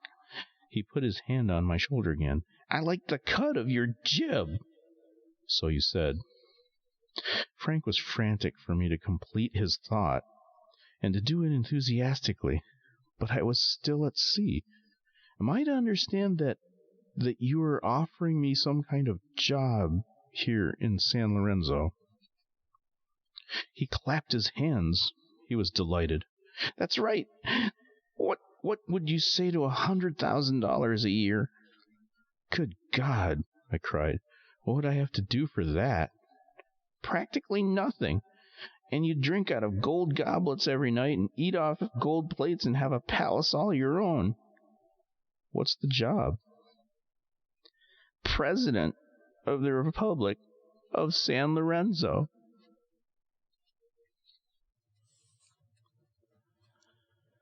Frank brought Mona to her father's cave and left us alone. We had difficulty in speaking at first. I was shy. Her gown was diaphanous. Her gown was azure. It was a simple gown, caught lightly at the waist by a gossamer thread. All else was shaped by Mona herself. Her breasts were like pomegranates, or what you will, but like nothing so much as a young woman's breasts. Her feet were all but bare. Her toenails were exquisitely manicured. Her scanty sandals were gold. How do you do? I asked. My heart was pounding. Blood boiled in my ears. It's not possible to make a mistake, she assured me. I did not know that this was a customary greeting given by all Bokanonists when meeting a shy person. So I responded with a feverish discussion of whether it was possible to make a mistake or not. My God, you have no idea how many mistakes I've already made. You're looking at the world's champion mistake maker, I blurted, and so on. Do you have any idea what Frank just said to me? About me? About everything, but especially about you. He told you that you could have me if you wanted. Yes. That's true. Yes. I don't know what to say next. Bokomuru would help, she suggested. What? Take off your shoes, she commanded. And she removed her sandals with the utmost grace. I am a man of the world, having had, by a reckoning, I once made more than 53 women. I can say that I have seen women undress themselves in every way that can be done. I've watched the curtains part in every variation of the final act. And yet the one woman who made me groan involuntarily did no more than remove her sandals. I tried to untie my shoes. No bridegroom ever did worse. I got one shoe off, but knotted the other one tight. I tore a thumbnail on the knot, finally ripped off the shoe without untying it. Then off came my socks. Mona was already sitting on the floor, her legs extended, her round arms thrust behind her for support. her head tilted back, her eyes closed. It was up to me now to complete my first... Great God. Boko Maru. These are not Bokonon's words. They are mine. Sweet wraith, invisible mist of... I am... my soul. Wraith lovesick, o'erlong alone. Wouldst another sweet soul meet? Long have I advised thee ill as to where two souls might tryst. My souls, my souls, my soul, my soul. Go there, sweet soul, be kissed. Do you find it easier to talk to me now? Mona inquired. As though I'd known you for 1,000 years, I confessed. I felt like crying. I love you, Mona. I love you, she said it simply. What a fool Frank was. Oh? To give you up. He did not love me. He was going to marry me only because Papa wanted him to. He loves another. Who? A woman he knew in Ilium. The lucky woman had to be the wife of the owner of Jack's hobby shop. He told you? Tonight, when he freed me to marry you. Mona? Yes. Is there anyone else in your life? She was puzzled. Many, she said at last. That you love? I love everyone. As much as me? Yes. She seemed to have no idea that this might bother me. I got off the floor, sat in a chair, and started putting my shoes and socks back on. I suppose you perform... You do what we just did with other people? Boko Maru? Boko Maru. Of course. I don't want you to do it with anybody but me from now on, I declared. Tears filled her eyes. She adored her promiscuity, was angered that I should try to make her feel shame. I made people happy. Love is good, not bad. As your husband, I want all your love for myself. She stared at me with widening eyes. A sin what? A sin what? A man who wants all of somebody's love, that's very bad. In case of marriage, I think it's a very good thing. It's the only thing. She was still on the floor, and I, now with my shoes and socks back on, was standing. I felt very tall, though I'm not very tall, and I felt very strong, though I'm not very strong, and I was a respectful stranger to my own voice. My voice had a metallic authority that was new. As I went on talking in ball-peen tones, it dawned on me what was happening. What was happening already? I was already starting to rule. I told Mona that I'd seen her performing a sort of vertical Boko Maru with a pilot in the reviewing stand shortly after my arrival. You are to have nothing more to do with him, I told her. What is his name? I don't even know, she whispered. She was looking down now. And what about young Philip Castle? You mean Boko Maru? I mean anything and everything. As I understand it, you two grew up together. Yes. Boko non tutored you both? Yes. The recollection made her radiant again. I suppose there was plenty of Boko Maruing in those days. Oh, yes, she said happily. You aren't to see him anymore either. Is that clear? No. No? I will not marry a Sinwat, she stood. Goodbye. Goodbye. I was crushed. Bokonon tells us it is very wrong not to love everyone exactly the same. What does your religion say? I don't have one. I do. I had stopped ruling. I see you do, I said. Goodbye, man with no religion. She went to the stone staircase. Mona. She stopped. Yes? Could I have your religion if I wanted it? Of course. I want it. Good. I love you. And I love you, I sighed.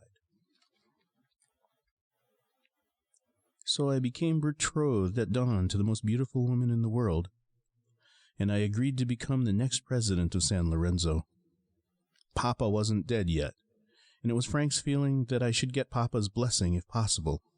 So as Borasisi, the sun came up, Frank and I drove to Papa's castle in a jeep we commandeered from the troops guarding the next president.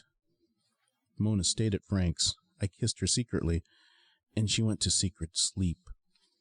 Over the mountains, Frank and I went through groves of wild coffee trees with the flamboyant sunrise on our right.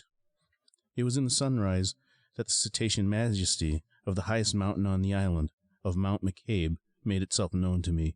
It was a fearful hump, a blue whale, with one queer stone plug on its back for a peak. In scale with a whale, the plug might have been the stump of a snapped harpoon, and it seemed so unrelated to the rest of the mountain that I asked Frank if it had been built by men. He told me that it was a natural formation. Moreover, he declared that no man, as far as he knew, had ever been to the top of Mount McCabe. "It doesn't look very tough to climb," I commented. "Save for the plug at the top, the mountain presented inclines no more forbidding than courthouse steps, and the plug itself, from a distance at any rate, seemed conveniently laced with ramps and ledges." "Is it sacred or something?" I asked. "Maybe it was once, but not since Bokanon." "Then why hasn't anybody climbed it?" "Nobody's felt like it yet." "Maybe I'll climb it." "Go ahead. Nobody's stopping you." We rode in silence. "What is sacred to Bokanonists?" I asked after a while. "Not even God, not as near as I can tell. Nothing? Just one thing." I made some guesses. The ocean? The sun? "Man," said Frank. "that's all. Just man." We came at last to the castle. It was low and black and cruel. Antique cannons still lolled on the battlements. Vines and bird nests clogged the crenels, the machicolations, and the balustrade. Its parapets to the north were continuous with the scarp of a monstrous precipice that fell 600 feet straight down to the lukewarm sea.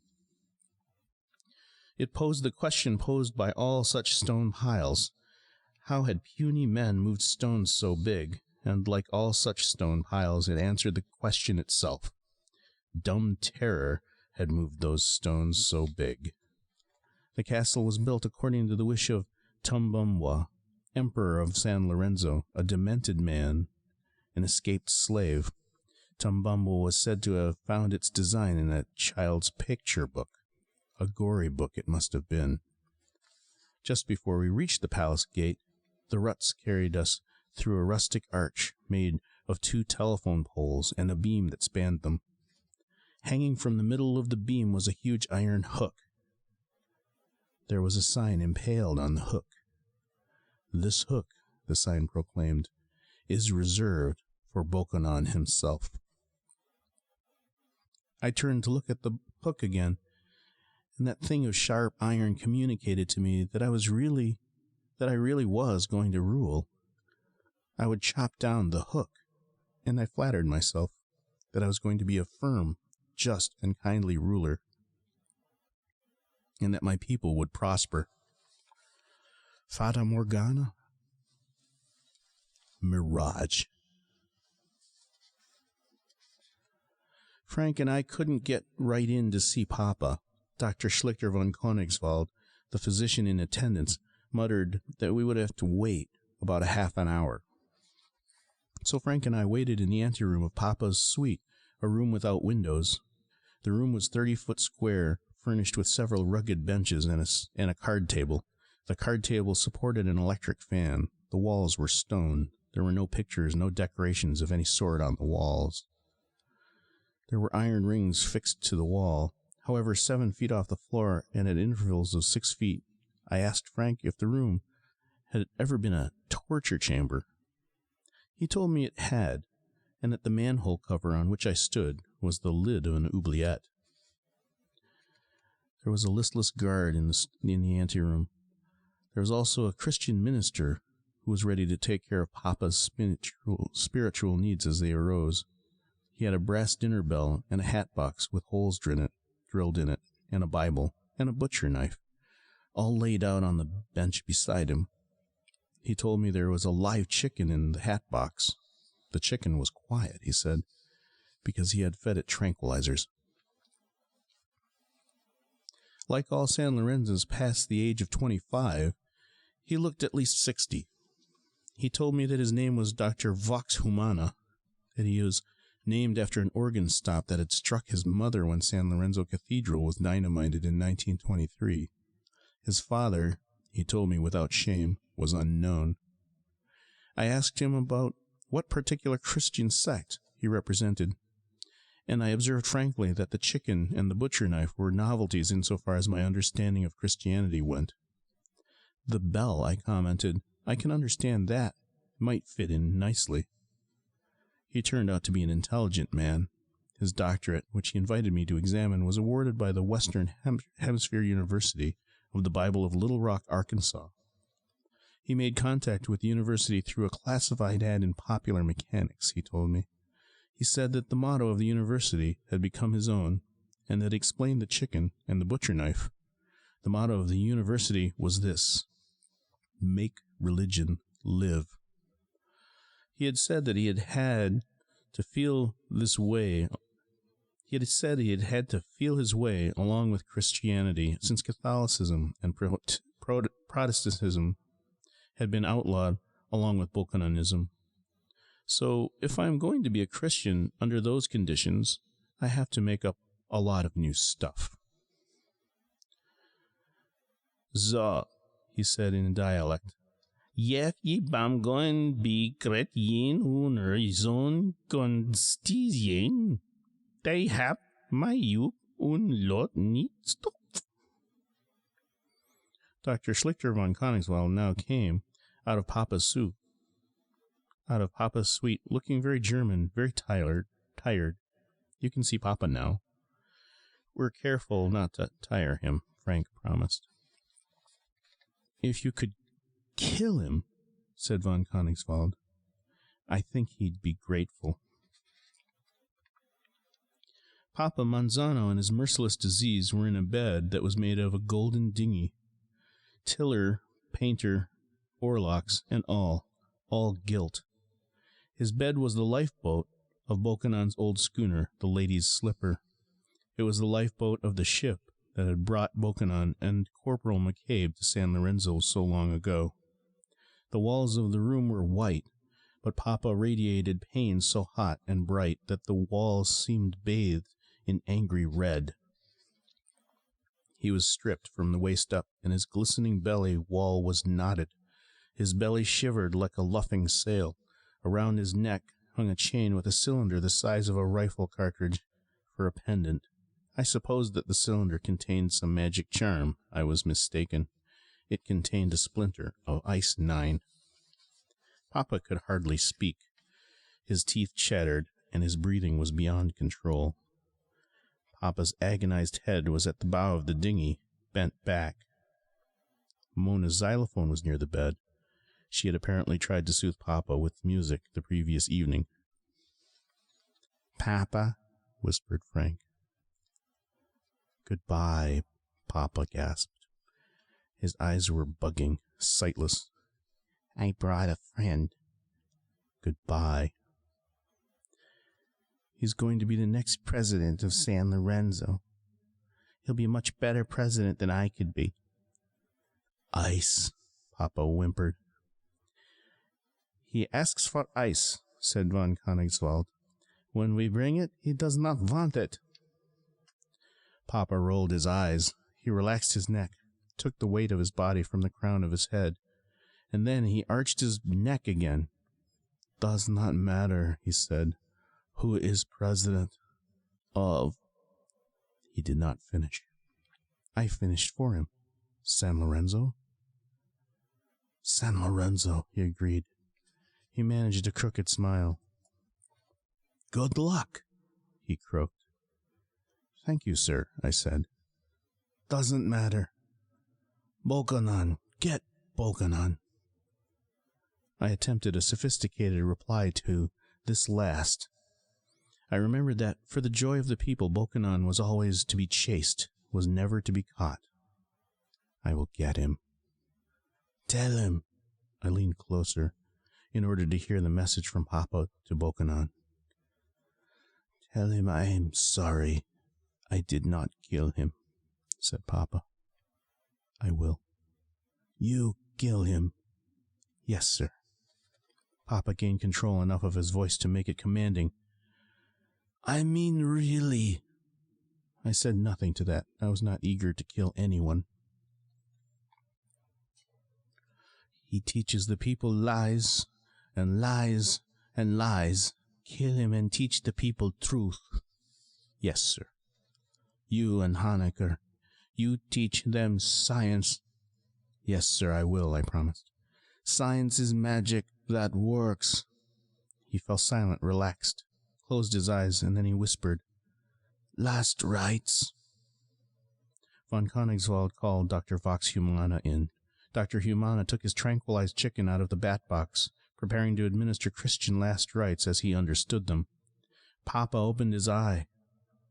Not you, he sneered at Dr. Humana. Get out. Sir? Asked Dr. Humana. I am a member of the Bokonist faith, Papa wheezed. Get out, you stinking Christian. So I was privileged to see the last rites of the Bokonist faith. We made an effort to find someone among the soldiers and the household staff who would admit that he knew the rites and would give them to Papa. We got no volunteers. That was hardly surprising with a hook and an oubliette so near. So Dr. von Königswald said that he would have a go at the job. He'd never administered the rites before, but he had seen Julian Castle do it hundreds of times. Are you a Bokonist? I asked him. I agree with one Bokonist idea. I agree that all religions, including Bokononism, are nothing but lies. Will this bother you as a scientist? I inquired, to go through a ritual like this? I am a very bad scientist. I will do anything to make a human being feel better, even if it is unscientific. No scientist is worthy of the name who could say such a thing. As he climbed onto the golden boat with Papa, he sat in the stern. Cramped quarters obliged him to have the golden tiller under one arm. He wore sandals without socks, and he took these off, and when he rolled back the covers at the foot of the bed, exposing Papa's bare feet, he put the soles of his feet against Papa's, assuming the classical position for Boko Maru. Gott made mud, crooned Dr. von Königswald. Dot meet mud. Dot meet mud, echoed Pama Manzano. God made mud was what they'd said, each in their own dialect. I will here abandon the dialect of the litany. God got lonesome, said von Königswald. God got lonesome. So God said to some of the mud, sit up. So God said some of the mud, sit up. See all I have made, said God, the hills, the sea, the sky, the stars. See all I've made, said God, the hills, the sea, the sky, the stars. And I was some of the mud that got sit up and look around. And I was some of the mud that got to sit up and look around. Lucky me, lucky mud. Lucky me, lucky mud. Tears streaming down Papa's cheeks. I, mud, sat up and saw what a nice job God had done. I, mud, sat up and saw what a nice job God had done. Nice going, God. Nice going, God. Papa said it with all his heart. Nobody but you could have done it. God, I certainly couldn't have. Nobody but you could have done it, God. I certainly couldn't have. I feel very unimportant compared to you. I feel very unimportant compared to you. The only way I can feel the least bit important is to think of all the mud that didn't get to sit up and look around. The only way I can feel the least bit important is to think of all the mud that didn't even get to sit up and look around. I got so much, and the most mud got so little. I got so much, and most mud got so little. Dang you for down hole, cried Dr. Van Koningswald. Thank you for lonyo, wheezed Papa. What they had said was, thank you for the honor. Now Mud lies down again and goes to sleep. Now Mud lies down again and goes to sleep. What memories for Mud to have? What memories for Mud to have? What interesting other kinds of sitting up mud I met. What interesting other kinds of sitting up mud I met. I loved everything I saw. I loved everything I saw. Good night. Good night. I will go to heaven now. Go to heaven now. I can hardly wait. I can hardly wait to find out for certain what my Wampeter was. To find out for certain what my Wampeter was. And who was in my Karas. And who was in my Karas. And all the good things our Karas did for you. And all the good things our Karas did for you. Amen. Amen. But Papa didn't die and go to heaven, not then. I asked Frank how we might best time the announcement of my elevation to the presidency. He was no help, had no ideas.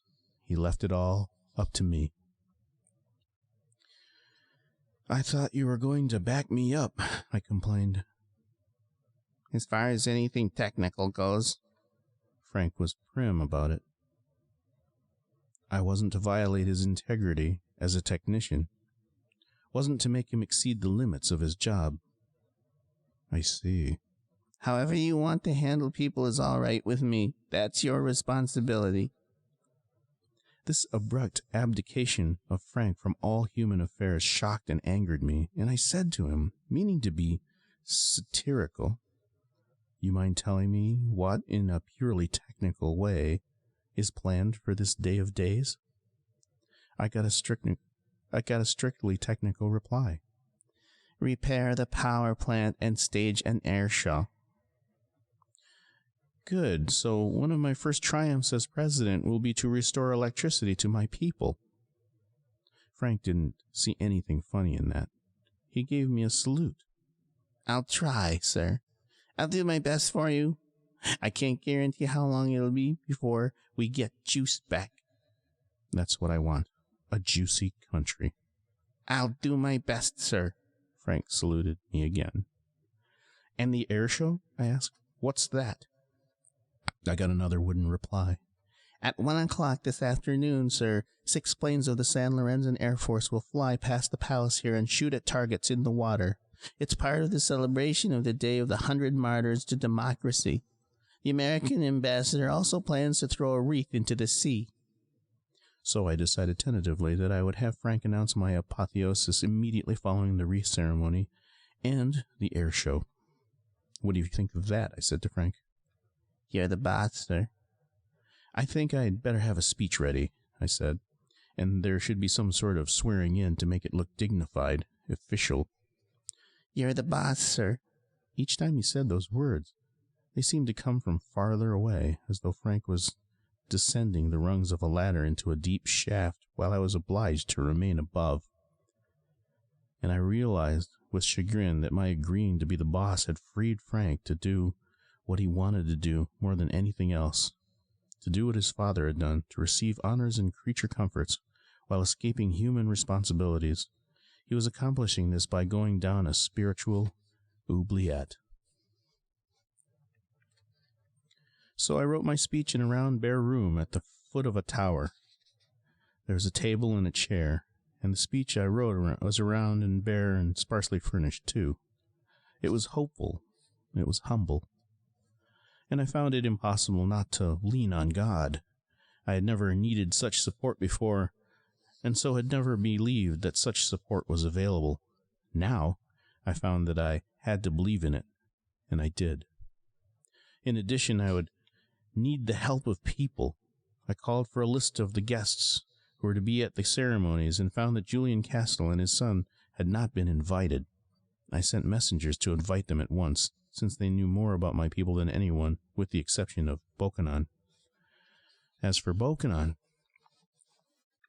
I pondered asking him to join my government, thus bringing about a sort of millennium for my people, and I thought of ordering that awful hook outside the palace gate be taken down at once, amidst great rejoicing. But then I understood that a millennium would have to offer something more than a holy man in a position of power, that there would have to be plenty of good things for all to eat, too, and nice places to live for all, and good schools and good health and good times for all, and work for all who wanted it, things Bokanon and I were in no position to provide.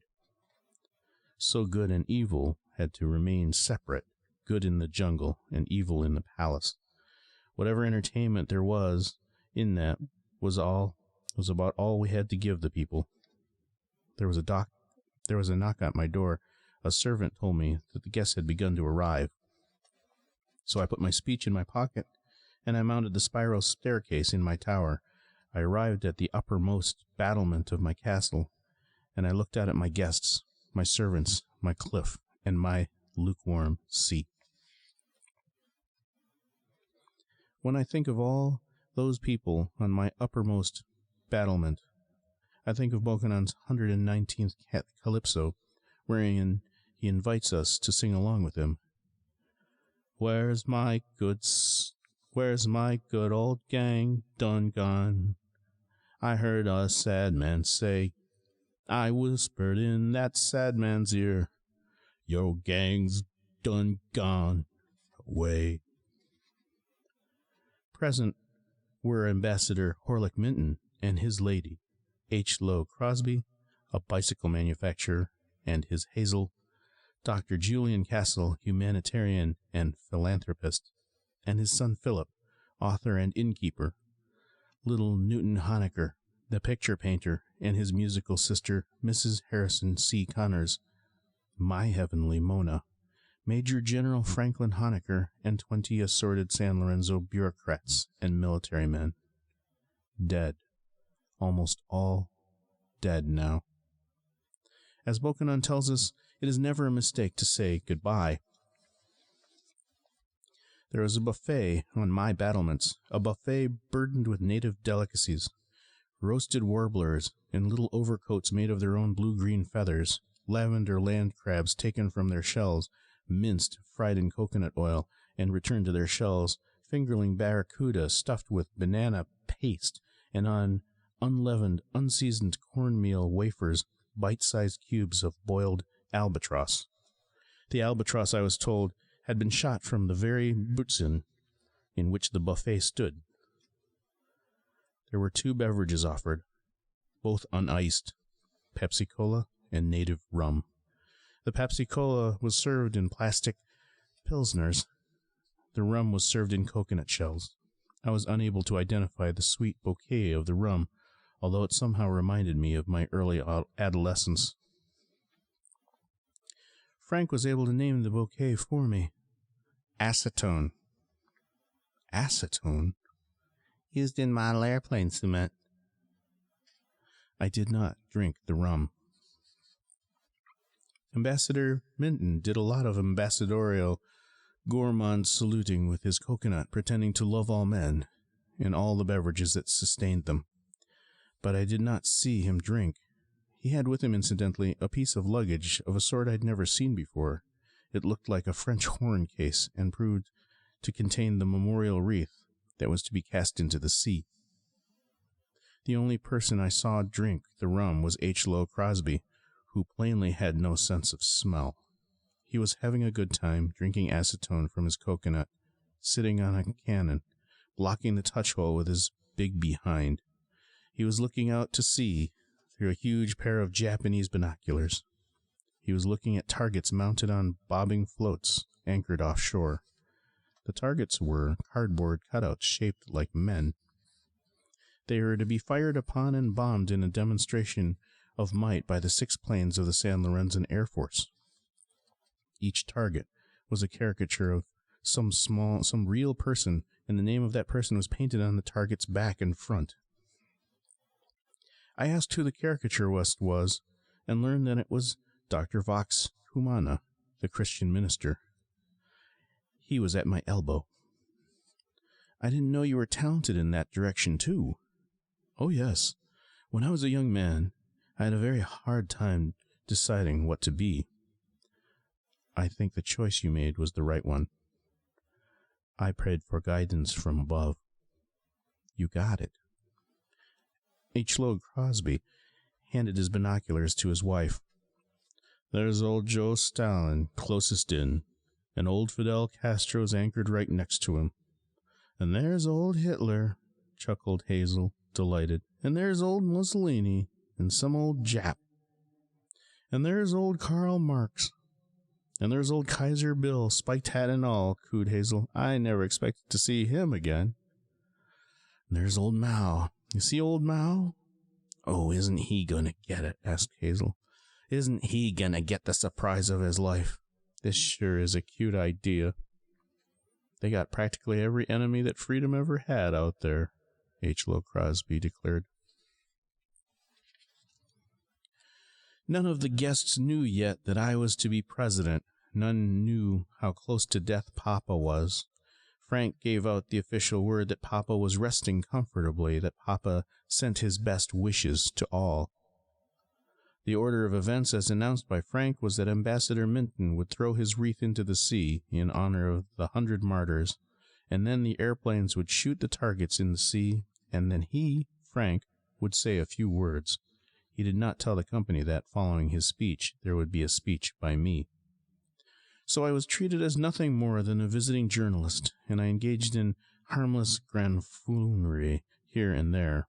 Hello, Mom, I said to Hazel Crosby.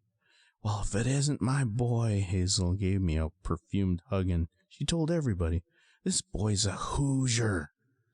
The Castles, father and son, stood separate from the rest of the company. Long, unwelcome at Papa's palace, they were curious as to why they were now invited there. Young Castle called me Scoop. Good morning, Scoop. What's new in the word game? I might ask the same of you, I replied.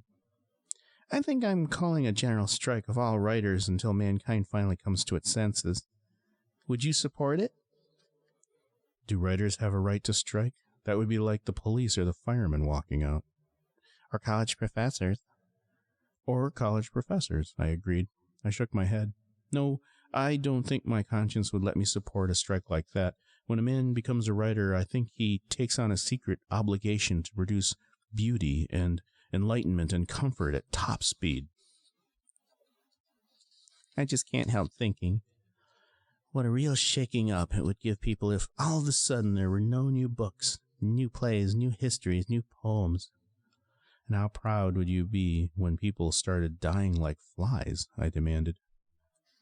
They'd die more like mad dogs, I think, snarling and snapping at each other and biting their own tails. I turned to Castle the elder. Sir, how does a man die when he's deprived of consolations of literature? In one of 2 ways, he said. Putrescence of the heart or atrophy of the nervous system. Neither one very pleasant, I expect, I suggested. No, said Castle the elder. For the love of God, both of you, please keep writing. My heavenly Mona did not approach me and did not encourage me with languishing glances to come to her side. She made a hostess of herself introducing Angela and little Newt to San Lorenzans. As I ponder now the meaning of that girl, recall her indifference to Papa's collapse, to her betrothal to me, I vacillate between lofty and cheap appraisals. Did she represent the highest form of female spirituality? Or was she anesthetized, frigid, a cold fish, in fact, a dazed addict of the xylophone, the cult of beauty, and Bokomaru? I shall never know. Bokonon tells us a lover's a liar, to himself he lies. The truthful are loveless, like oysters, their eyes. So my instructions are clear, I suppose. I'm to remember my Mona as having been sublime. Tell me, I appealed to young Philip Castle on the day of the 100 Martyrs to Democracy, have you spoken to your friend and admirer, H. Lowe Crosby, today? He didn't recognize me with a suit and shoes and necktie on, young Castle replied. We've already had a nice talk about bicycles. We may have another. I found that I was no longer amused by Crosby's wanting to build bicycles in San Lorenzo. As chief executive of the island, I wanted a bicycle factory very much. I developed sudden respect for what H. Lowe Crosby was and could do. How do you think the people of San Lorenzo would take to industrialization? I asked the castle's father and son. The people of San Lorenzo, the father told me, are interested in 3 things: fishing, fornication, and Bokononism. Do you think they could be interested in progress? They have seen some of it.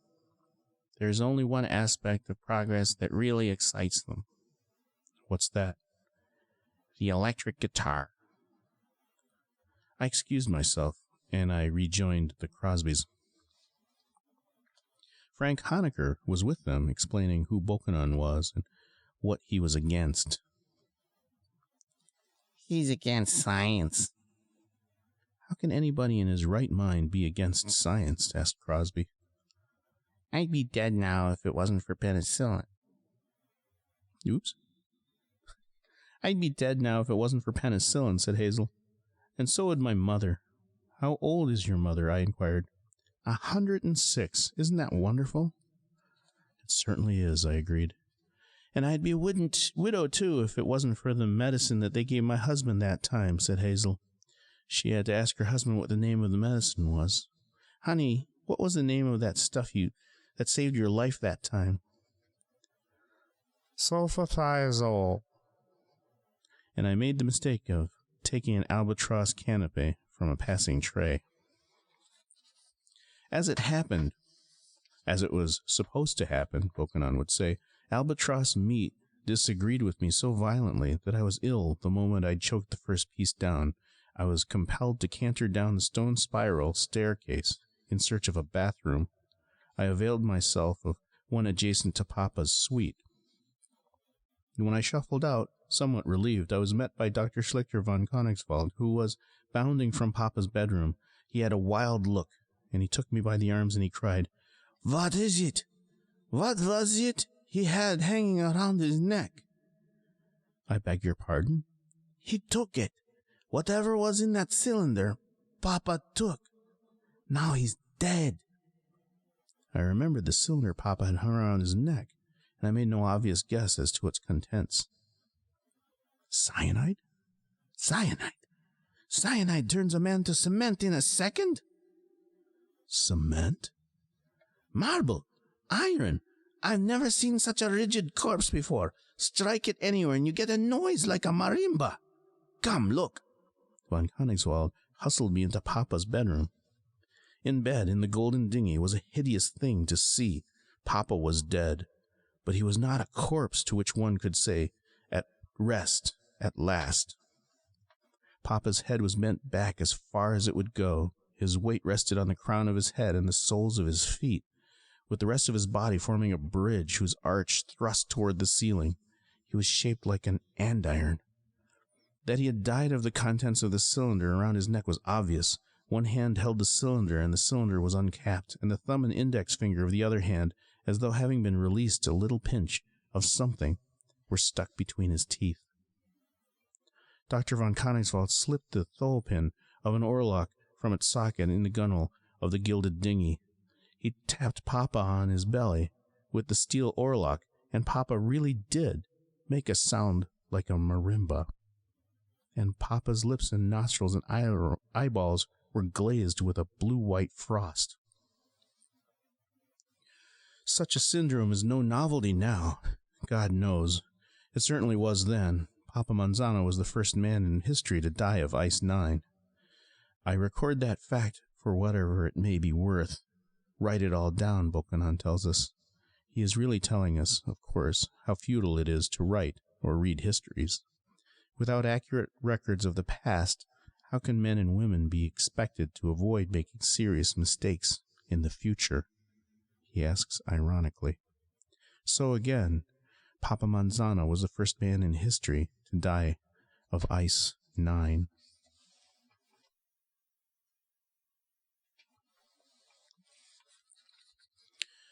And then we all wanted to throw up. Newt certainly did what was called for. I couldn't agree more, I told Newt, and I snarled at Angela and Frank. Now that we've got Newt's opinion, I'd like to hear what you two have to say. Ugh, said Angela, cringing, her tongue out.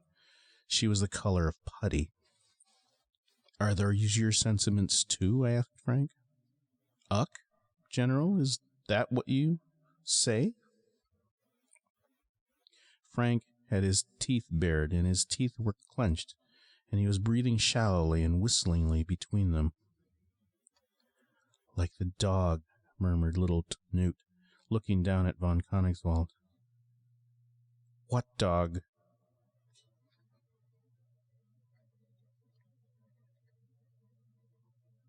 Holy crap, I just missed a chapter.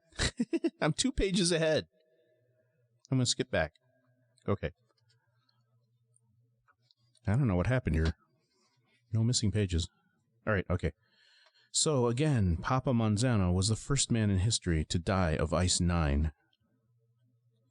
Dr. von Koenigswald, the humanitarian with the terrible deficit of Auschwitz in his kindliness account, was the second to die of Ice 9. He was talking about rigor mortis, a subject I had introduced. Rigor mortis is not set in seconds, he declared. I turned my back to Papa for just a moment. He was raving. What about? I asked. Pain, ice, Mona, everything. Then Papa said, now I will destroy the whole world. What do you mean by that? It's what Balkanists say when they are about to commit suicide. Von Koenigswald went into a basin of water, meaning to wash his hands. When I turned to look at him, he told me, his hand poised over the water, he was dead, as hard as a statue, just as you see him. I brushed my fingers over his lips. They looked so peculiar. He put his hands into the water. What chemical could possibly... The question trailed off. Von Koenigswald raised his hands, and in the water in the basin came with them. It was no longer water, but a hemisphere of Ice 9. Von Koenigswald touched the tip of his tongue to the blue-white mystery. Frost bloomed on his lips. He froze solid, tottered, and crashed. The blue-white hemisphere shattered. Chunks skittered over the floor. I went to the door and bawled for help. Soldiers and servants came running. I ordered them to bring Frank and Newt and Angela to Papa's room at once. At last I had seen Ice 9. I let the 3 children of Dr. Felix Honecker into Papa Manzano's bedroom. I closed the door and put my back to it. My mood was bitter and grand. I knew Ice 9 for what it was. I had seen it often in my dreams. There could be no doubt that Frank had given Papa Ice 9, and it seemed certain that if Ice 9 were Frank's to give, then it was Angela's and little Newt's to give too. So I snarled at all 3, calling them to account for monstrous criminality.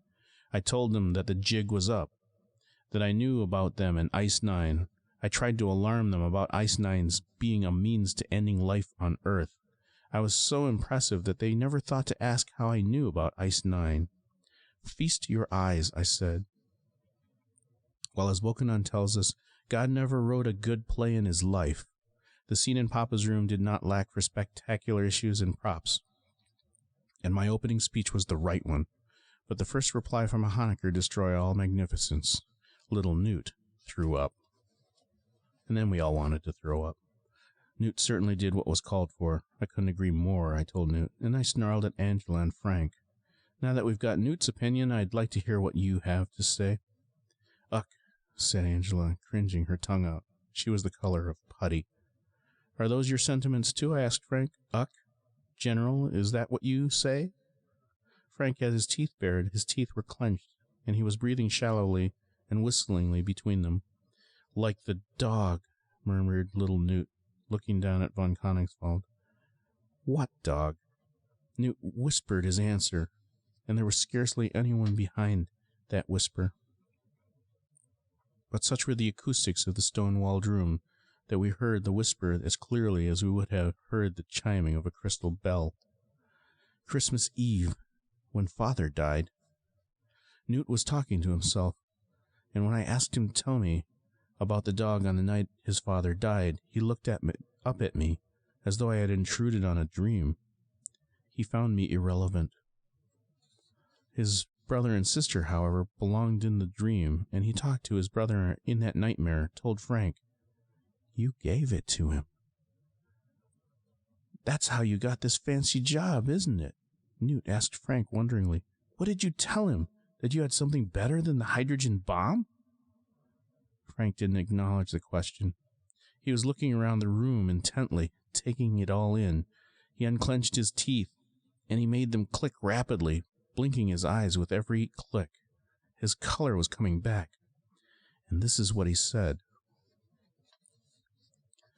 "Listen, we've got to clean up this mess." General, I told Frank, that must be one of the most cogent statements made by a major general this year. As my technical advisor, how do you recommend that we, as you put it so well, clean up this mess? Frank gave me a straight answer. He snapped his fingers. I could see him dissociating himself from the causes of the mess, identifying himself with growing pride and energy with the purifiers, the world savers, the cleaner uppers.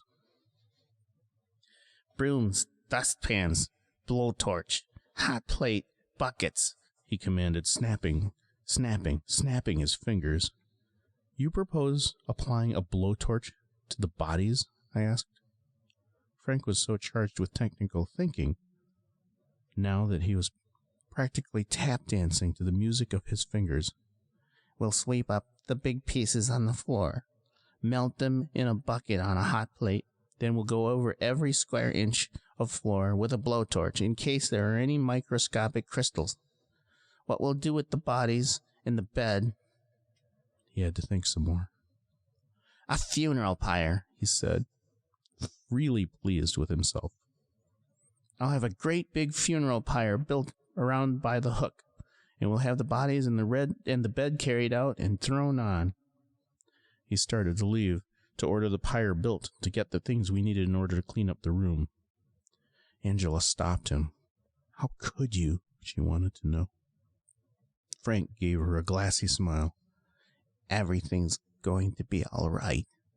How could you give it to a man like Papa Manzano? Angela asked him. "Let's clean up this mess first, then we can talk." Angela had him by the arms, and she wouldn't let him go. How could you? She shook him. Frank pried his sister's hands from himself.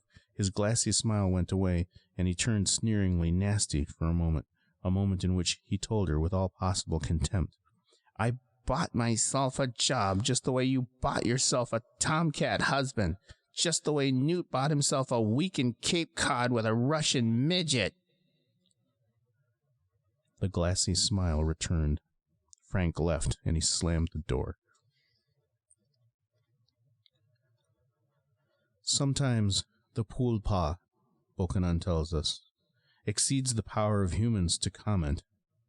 Bokanon translates poulpa at one point in the books of Bokanon as shitstorm, and at another point as Wrath of God. From what Frank had said before he slammed the door, I gathered that the Republic of San Lorenzo and the 3 Honeckers weren't the only ones who had Ice 9. Apparently, the United States of America and the Union of Soviet Socialist Republics has it too. The United States had obtained it through Angela's husband, whose plant in Indianapolis was certainly surrounded by electrical fences and homicidal German shepherds. And Soviet Russia had come by it through Newt's little Zinka, that winsome troll of Ukrainian ballet. I was without comment. I bowed my head and closed my eyes, and I awaited Frank's return with the humble tools it would take to clean up one bedroom out of all the bedrooms in the world, a bedroom infested with Ice 9. Somewhere in the violent velvet oblivion, I heard Angela was saying something to me. It wasn't in her own defense. It was in defense of little Newt. Newt didn't give it to her. She stole it. I found that explanation uninteresting. What hope can there be for mankind, I thought, when there are such men as Felix Honecker to give such playthings as Ice 9 to such short-sighted children as almost all men and women are? And I remembered the 14th book of Bokanon, which I had read in its entirety the night before. The 14th book is entitled, What Can a Thoughtful Man Hope for Mankind on Earth, Given the Experience of the Past Million Years? It doesn't take long to read the 14th book. It consists of one word and a period. This is it. Nothing. Frank came back with a broom and dustpans, a blowtorch and kerosene hot plate, and a good old bucket and rubber gloves. We put on the gloves in order not to contaminate our hands with Ice 9. Frank set a hot plate on the Heavenly Mona xylophone and put the honest old bucket on top of that, and we picked up the bigger chunks of Ice 9 from the floor and we dropped them into that humble bucket, and they melted. They became good old, sweet old, honest old water. Angela and I swept the floor, and little Newt looked under furniture for bits of Ice 9 that we might have missed, and Frank followed our sweeping with the purifying flame of the torch. The brainless serenity of charwomen and janitors working late at night came over us. In a messy world, we were at least making our little corner clean. And I heard myself asking Newt and Angela and Frank in conversational tones to tell me about the Christmas Eve on which the old man died, to tell me about the dog. And, childishly sure that they were making everything all right by cleaning up, the Honeckers told me the tale. The tale went like this. On that fateful Christmas Eve, Angela went to the village for Christmas tree lights, and Newt and Frank went for a walk on the lonely winter beach, where they met a black Labrador retriever. The dog was friendly. All Labrador retrievers are, and he followed Frank and little Newt home. Felix Honecker died in his white wicker chair, looking out at the sea while his children were gone. All day the old man had been teasing his children with hints about Ice 9, showing it to them in a little bottle on whose label he had drawn a skull and crossbones, and on whose label he had written, Danger, Ice 9, keep away from moisture. All day long the old man had been nagging his children with words like these, merry in tone. Come on now, stretch your minds a little. I've told you, its melting point is 114.4 degrees Fahrenheit. I've told you that it's composed of nothing but hydrogen and oxygen. What could the explanation be? Think a little. Don't be afraid of straining your brains. They won't break. He was always telling us to stretch our brains, said Frank, recalling olden times. I gave up trying to stretch my brain when I don't know how old I was, Angela confessed, leaning on her broom.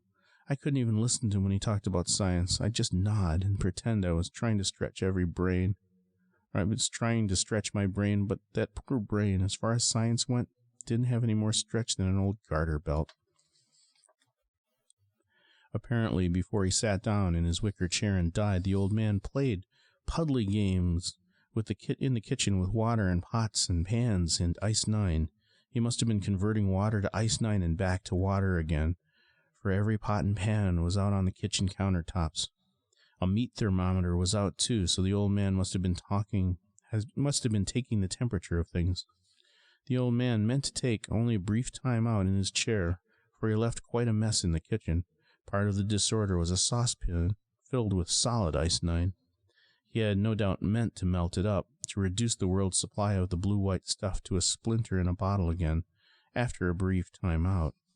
But, as Bokanon tells us, any man can call time out, but no man can say how long that time out will be. I should have known he was dead the minute I came in, said Angela, leaning on her broom again. That wicker chair, it wasn't making a sound. It always talked, creaked away when Father was in it, even when he was asleep. But Angela had assumed that her father was sleeping, and she went on to decorate the Christmas tree. Newt and Frank came in with the Labrador Retriever. They went out into the kitchen and found something for the dog to eat. They found the old man's puddles. There was water on the floor, and little Newt took a dish rag and wiped it up. He tossed the sopping dish rag onto the counter. As it happened, the dish rag fell into the pan containing ice-9. Frank thought the pan contained some sort of cake frosting, and he held it out to Newt to show Newt what his carelessness with the dish rag had done. Newt peeled the dish rag from the surface and found that the dish rag had a peculiar metallic, snaky quality, as though it were made of finely woven gold mesh. The reason I say gold mesh, said little Newt, there in Papa's bedroom, is that it reminded me right away of Mother's reticule, of how the reticule felt.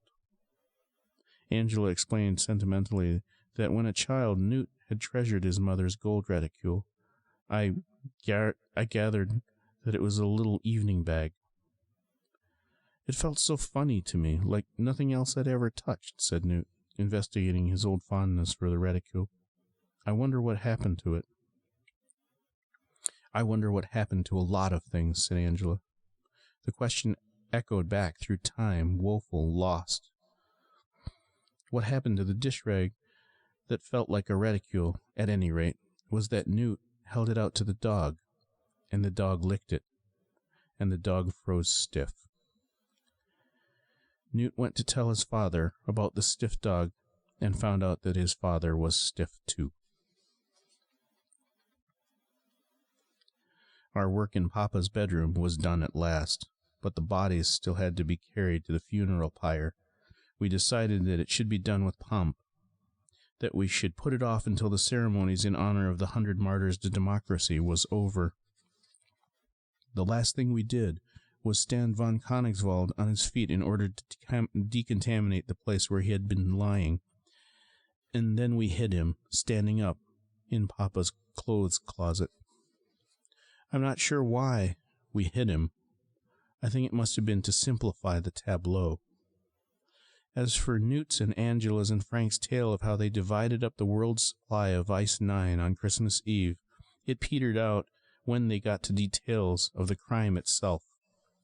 The Honeckers couldn't remember that anyone had anything to justify their taking ice-9 as personal property. They talked about what ice-9 was, recalling the old man's brain stretchers, but there was no talk of morals. Who did the dividing? I inquired. So thoroughly had the three Honeckers obliterated their memories of the incident that it was difficult for them to give me even that fundamental detail. It wasn't Newt, said Angela at last. I'm sure of that. It was either you or me, mused Frank, thinking hard. You got the 3 mason jars off the kitchen shelf, said Angela. It wasn't until the next day that we got the 3 little thermos jugs. That's right, Frank agreed. And then you took an ice pick and chipped up the ice-9 in the saucepan. That's right, said Angela. I did. And then somebody brought tweezers from the bathroom. Newt raised his little hand. I did. Angela and Newt were amazed, remembering how enterprising little Newt had been. I was the one who picked up the chips and put them into the mason jars, Newt recounted. He didn't bother to hide the swagger he must have felt. What did you people do with the dog? I asked limply. We put him in the oven, Frank told me. It was the only thing to do.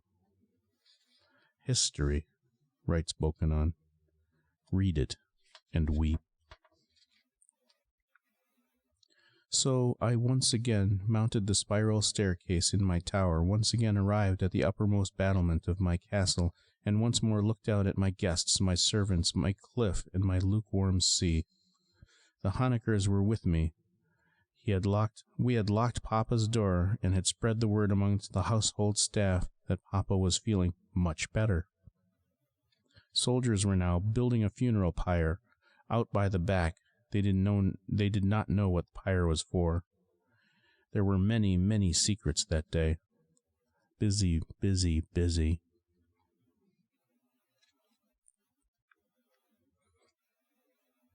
I supposed that the ceremonies might as well begin, and I told Frank to suggest that Ambassador Horlick Minton that he deliver his speech. Ambassador Minton went to the seaward parapet with his memorial wreath still in its case, and he delivered an amazing speech in honor of the 100 martyrs to democracy. He dignified the dread, their country, and the life that was over for them by saying the 100 martyrs to democracy in island dialect. That fragment of dialect was graceful and easy on his lips. The rest of his speech was in American English. He had a written speech with him, Froustian and bombast, I imagine. But when he found out he was going to speak to so few, and to fellow Americans for the most part, he put that formal speech away. A light sea wind ruffled his thinning hair. I am about to do a very unambassadorial thing, he declared. I am about to tell you what I really feel. Perhaps Minton had inhaled too much acetone, or perhaps he had an inkling of what was about to happen to everybody but me. At any rate, it was a strikingly Bokanonist speech he gave. We are gathered here, friends, he said, to honor La Huniera Mura Nurts Tut Zamur Rakransya. Children dead, all murdered in war. It is customary on days like this to call such lost children men. I am unable to call them men for this simple reason, that in the same war in which La Honiera Morturs Tot Zamukratia died, my own son died. My soul insists that I mourn not a man, but a child. I do not say that children at war do not die like men, if they have to die. To their everlasting honor and our everlasting shame, they do die like men, thus making possible the manly jubilation of patriotic holidays. But they are murdered children all the same. And I propose to you that if we are to pay our sincere respects to the 100 lost children of San Lorenzo, that we might spend the day despising what killed them, which is to say, the stupidity and viciousness of all mankind. Perhaps when we remember wars, we should take off our clothes and paint ourselves blue, and go on all fours all day long and grunt like pigs. That would surely be more appropriate than noble oratory and shows of flags and well-oiled guns. I do not mean to be ungrateful for the fine martial show we are about to see, and a thrilling show it really will be. He looked at us in the eye, and then he commented very softly, throwing it away. And hooray, I say, for thrilling shows. We had to strain our ears to hear what Minton said next. But if today is really in honor of 100 children murdered in war, he said, is today a day for a thrilling show? The answer is yes, on one condition, that we, the celebrants, are working consciously and tirelessly to reduce the stupidity and viciousness of ourselves and of all mankind. He unsnapped the catches on his wreath case. "See what I have brought," he asked us. He opened the case and showed us the scarlet lining and the golden wreath. The wreath was made of wire and artificial laurel leaves, and the whole was sprayed with radiator paint. The wreath was spanned by a cream-colored silk ribbon on which was painted Pro Patria. Minton now recited a poem from Edgar Lee Masters' The Spoon River Anthology, a poem that must have been incomprehensible to the San Lorenzans in the audience, and to H. Lowe Crosby and his Hazel, too, for that matter, and to Angela and Frank. "I was in the first fruits of the battle of Missionary Ridge, when I felt the bullet enter my heart. I wished I had stayed at home and gone to jail for stealing the hogs of Curl Trenry, instead of running away and joining the army. Rather 1,000 times the county jail than to lie under this marble figure with wings and its granite pedestal bearing the words Pro Patria. What do they mean, anyway?" "What do they mean, anyway?" echoed Ambassador Horlick Minton. "They mean for one's country." And he threw away another line. "Any country at all," he murmured. "This wreath I bring is a gift from the people of one country to the people of another. Never mind which countries. Think of people, the children murdered in war, and any country at all. Think of peace. Think of brotherly love. Think of plenty. Think of what paradise this world would be if men were kind and wise. As stupid and vicious as men are, this is a lovely day," said Ambassador Horlick Minton. "I, in my own heart, and as a representative of the peace-loving people of the United States of America, pity the 100-year-old marauders to the Murakatia for being dead on this fine day." And he sailed the wreath off the parapet. There was a hum in the air. The 6 planes of the San Lorenzo Air Force were coming, skimming my lukewarm sea. They were going to shoot the effigies of what H. Lowe Crosby had called practically every enemy that freedom ever had. We went to the seaward parapet to see the show. The planes were no larger than grains of black pepper. We were able to spot them because one, as it happened, was trailing smoke. We supposed that the smoke was part of the show. I stood next to H. Lowe Crosby, who, as it happened, was alternately eating albatross and drinking native rum. He exhaled fumes of model airplane cement between lips, glistening with albatross fat. My recent nausea returned. I withdrew to the landward parapet alone, gulping air. There was 60 feet of old stone pavement between me and all the rest. I saw that the planes would be coming in low, below the footings of the castle, and that I would miss the show, but nausea made me incurious. I turned my head in the direction of their now snarling approach. Just as their guns began to hammer, one plane, the one that had been trailing smoke, suddenly appeared belly up, in flames. It dropped from my line of sight again and crashed at once into the cliff below the castle. Its bombs and fuel exploded. The surviving planes went booming in, their racket thinning down to a mosquito hum.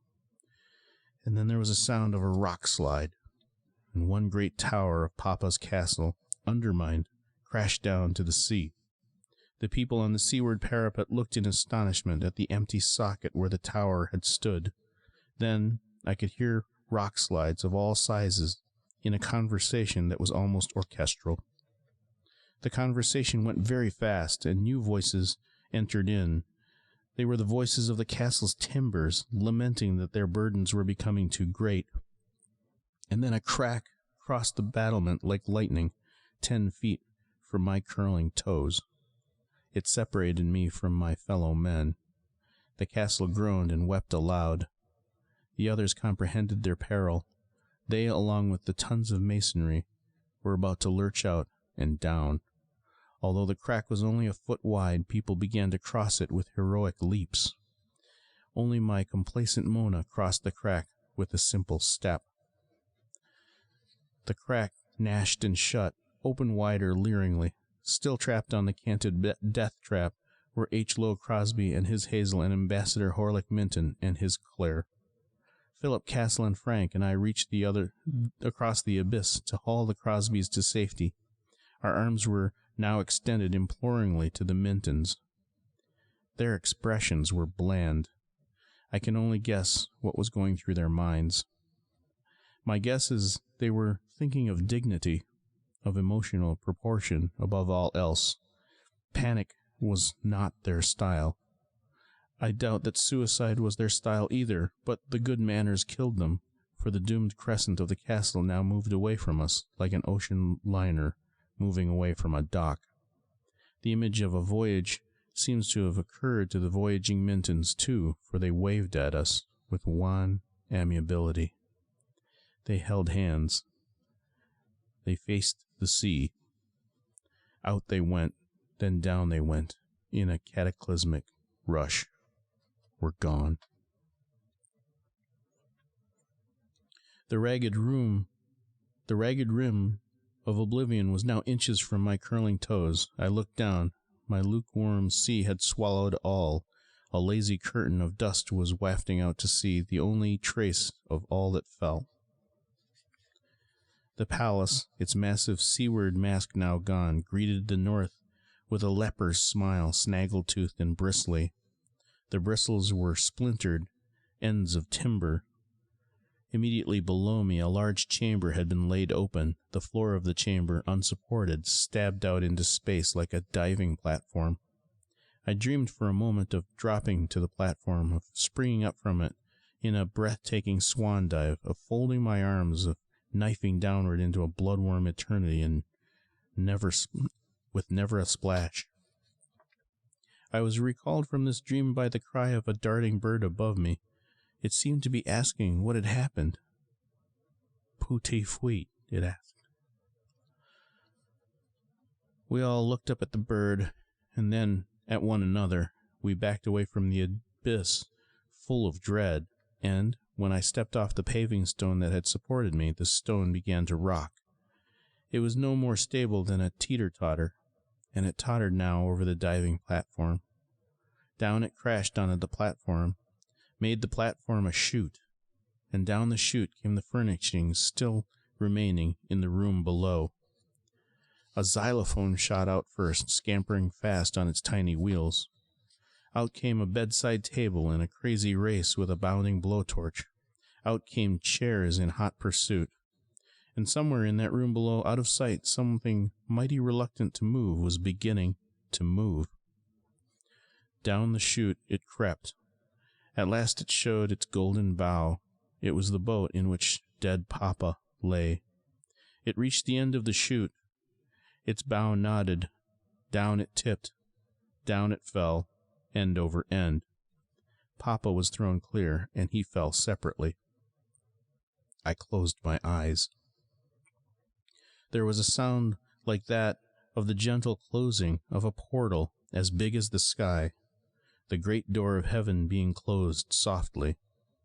It was a grand ahum. I opened my eyes, and all the sea was ice 9. The moist green earth was a blue-white pearl. The sky darkened. Borasisi, the sun, became a sickly yellow ball, tiny and cruel. The sky was filled with worms. The worms were tornadoes. I looked up at the sky where the bird had been. An enormous worm with a violet mouth was directly overhead. It buzzed like bees. It swayed. With obscene peristalsis, it ingested air. We humans separated, fled my shattered battlements, tumbled down staircases onto the landward side. Only H. Lowe Crosby and Hazel cried out. American, American, they cried, as though tornadoes were interested in the grand falloons to which their victims belonged. I could not see the Crosbys. They had descended by another staircase. Their cries and sounds of others panting and running came grabbing me through a corridor of the castle. My only companion was my heavenly Mona, who had followed noiselessly. When I hesitated, she slipped past me and opened the door to the anteroom of Papa's suite. The walls and roof of the anteroom were gone, but the stone floor remained, and in its center was a manhole cover of the oubliette. Under the wormy sky, in the flickering violet light from the mouths of tornadoes that wished to eat us, I lifted the cover. The esophagus of the dungeon was fitted with iron rungs. I replaced the manhole cover from within. Down those iron rungs we went, and at the foot of the ladder we found a state secret. Papa Manzano had caused a cozy bomb shelter to be constructed there. It had a ventilation shaft with a fan driven by a stationary bicycle. A tank of water was recessed in one wall. The water was sweet and wet, and as yet untainted by Ice 9, and there was a chemical toilet, and a shortwave radio, and a Sears and Roebuck catalog, and there were cases of delicacies and liquor, and candies, and there were bound copies of the National Geographic going back 20 years, and there was a set of the books of Bokanon, and there were twin beds. I lighted a candle. I opened a can of Campbell's chicken gumbo soup. I put it in a sterno stove, and I poured 2 glasses of Virgin Islands rum. Moda sat on one bed. I sat down on the other. I'm about to say something that must have been said by men and women several times before, I informed her. However, I don't believe that these words have ever carried quite the freight they carry now. Oh? I spread my hands. Here we are. The 6th book of the books of Bokanon is devoted to pain, in particular the tortures inflicted by men on men. If I am ever to put to death on the hook, Bokanon warns us, expect a very human performance. Then he speaks of the rack, and the Pedewinkus, and the Iron Maiden, and the Viglia, and the oubliette. In any case, there's bound to be much crying, but the oubliette alone will let you think while dying. So it was in Mona's and my rock womb. At least we could think. And one thing I thought was that the creature comforts of the dungeon did nothing to mitigate the basic fact of oubliation. During our first day and night underground, tornadoes rattled our manhole cover many times an hour. Each time the pressure in our hole would drop suddenly, and our ears would pop and our heads would ring. As for the radio, there was crackling, fizzing static, and that was all. From one end of the shortwave band to the other, not one word, not one telegrapher's beep did I hear. If life still existed here and there, it did not broadcast. Nor does life broadcast to this day. This I assumed. Tornadoes, strewing the poisonous blue-white frost from Ice 9 everywhere, tore everyone and everything above ground to pieces. Anything that still lived would die soon enough of thirst, or hunger, or rage, or apathy. I turned to the books of Bokanon, still sufficiently unfamiliar with them to believe that they contained spiritual comfort somewhere. I passed quickly over the warning on the title page of the first book. Don't be a fool. Close this book at once. It is nothing but Foma. Foma, of course, are lies. And then I read this. In the beginning, God created the earth, and he looked upon it in his cosmic loneliness. And God said, let us make living creatures out of mud, so the mud can see what we have done. And God created every living creature that now moveth. And one was man. Mud as man alone could speak. God leaned close as mud, and man sat up, looked around and spoke. Man blinked. What is the purpose of it all? He asked politely. Everything must have a purpose, asked God. Certainly, said the man. Then I leave it to you to think of one for all this, said God. and he went away. I thought this was trash. Of course it's trash, says Bokanon. And I turned to my heavenly Mona for comforting secrets a good deal more profound. I was able, while mooning at her across the space that separated our beds, to imagine that behind her marvelous eyes lurked mysteries as old as Eve. I will not go into the sordid sex episode that followed. Suffice it to say I was both repulsive and repulsed. The girl was not interested in reproduction, hated the idea. Before the tussle was over, I was given full credit by her, and by myself too, for having invented the whole bizarre grunting and sweating enterprise by which new human beings were made. Returning to my own bed, gnashing my teeth, I supposed that she honestly had no idea what lovemaking was all about. Then she said to me gently, "It would be very sad to have a little baby now, don't you agree?" "Yes," I agreed murkily. "Well, that's the way little babies are made, in case you didn't know." Today I will be a Bulgarian minister of education, Bokanon tells us. Tomorrow I will be Helen of Troy. His meaning is crystal clear. Each one of us has to be what he or she is. And down on the oubliette, that was mainly what I thought, with the help of the books of Bokanon. Bokanon invited me to sing along with him. "We do, doodly-doo, doodly-doo, doodly-doo. What we must, muddly must, muddly must, muddly must. Muddly-doo, muddly-doo, muddly-doo, muddly-doo, until we bust. Bodily bust, bodily bust, bodily bust." I made up a tune to go with that, and I whistled it under my breath as I drove the bicycle and drove the fan that gave us air, good old air. "Man breathes in oxygen and exhales carbon dioxide," I called to Mona. "What?" "Science." "Oh." "One of the secrets of life man was a long time understanding. Animals breathe in what animals breathe out, and vice versa." "I didn't know." "Now you know." "Thank you." "You're welcome." When I'd bicycled our atmosphere to sweetness and freshness, I dismounted and climbed the iron rungs to see what the weather was like above. I did that several times a day. On that day, the fourth day, I perceived through the narrow crescent of the lifted manhole cover that the weather had become somewhat stabilized. The stability was of wildly dynamic sort, for the tornadoes were as numerous as ever. The tornadoes remain numerous to this day, but their mouths no longer gobbled and gnashed at the earth. The mouths are in all directions were discreetly withdrawn to an altitude of perhaps half a mile. At their altitude varied so little from moment to moment that San Lorenzo might have been protected by a tornado-proof sheet of glass. We let 3 more days go by, making certain that the tornadoes had become as sincerely reticent as they seemed, and then we filled canteens from our water tank, and we went above. The air was dry and hot and deathly still.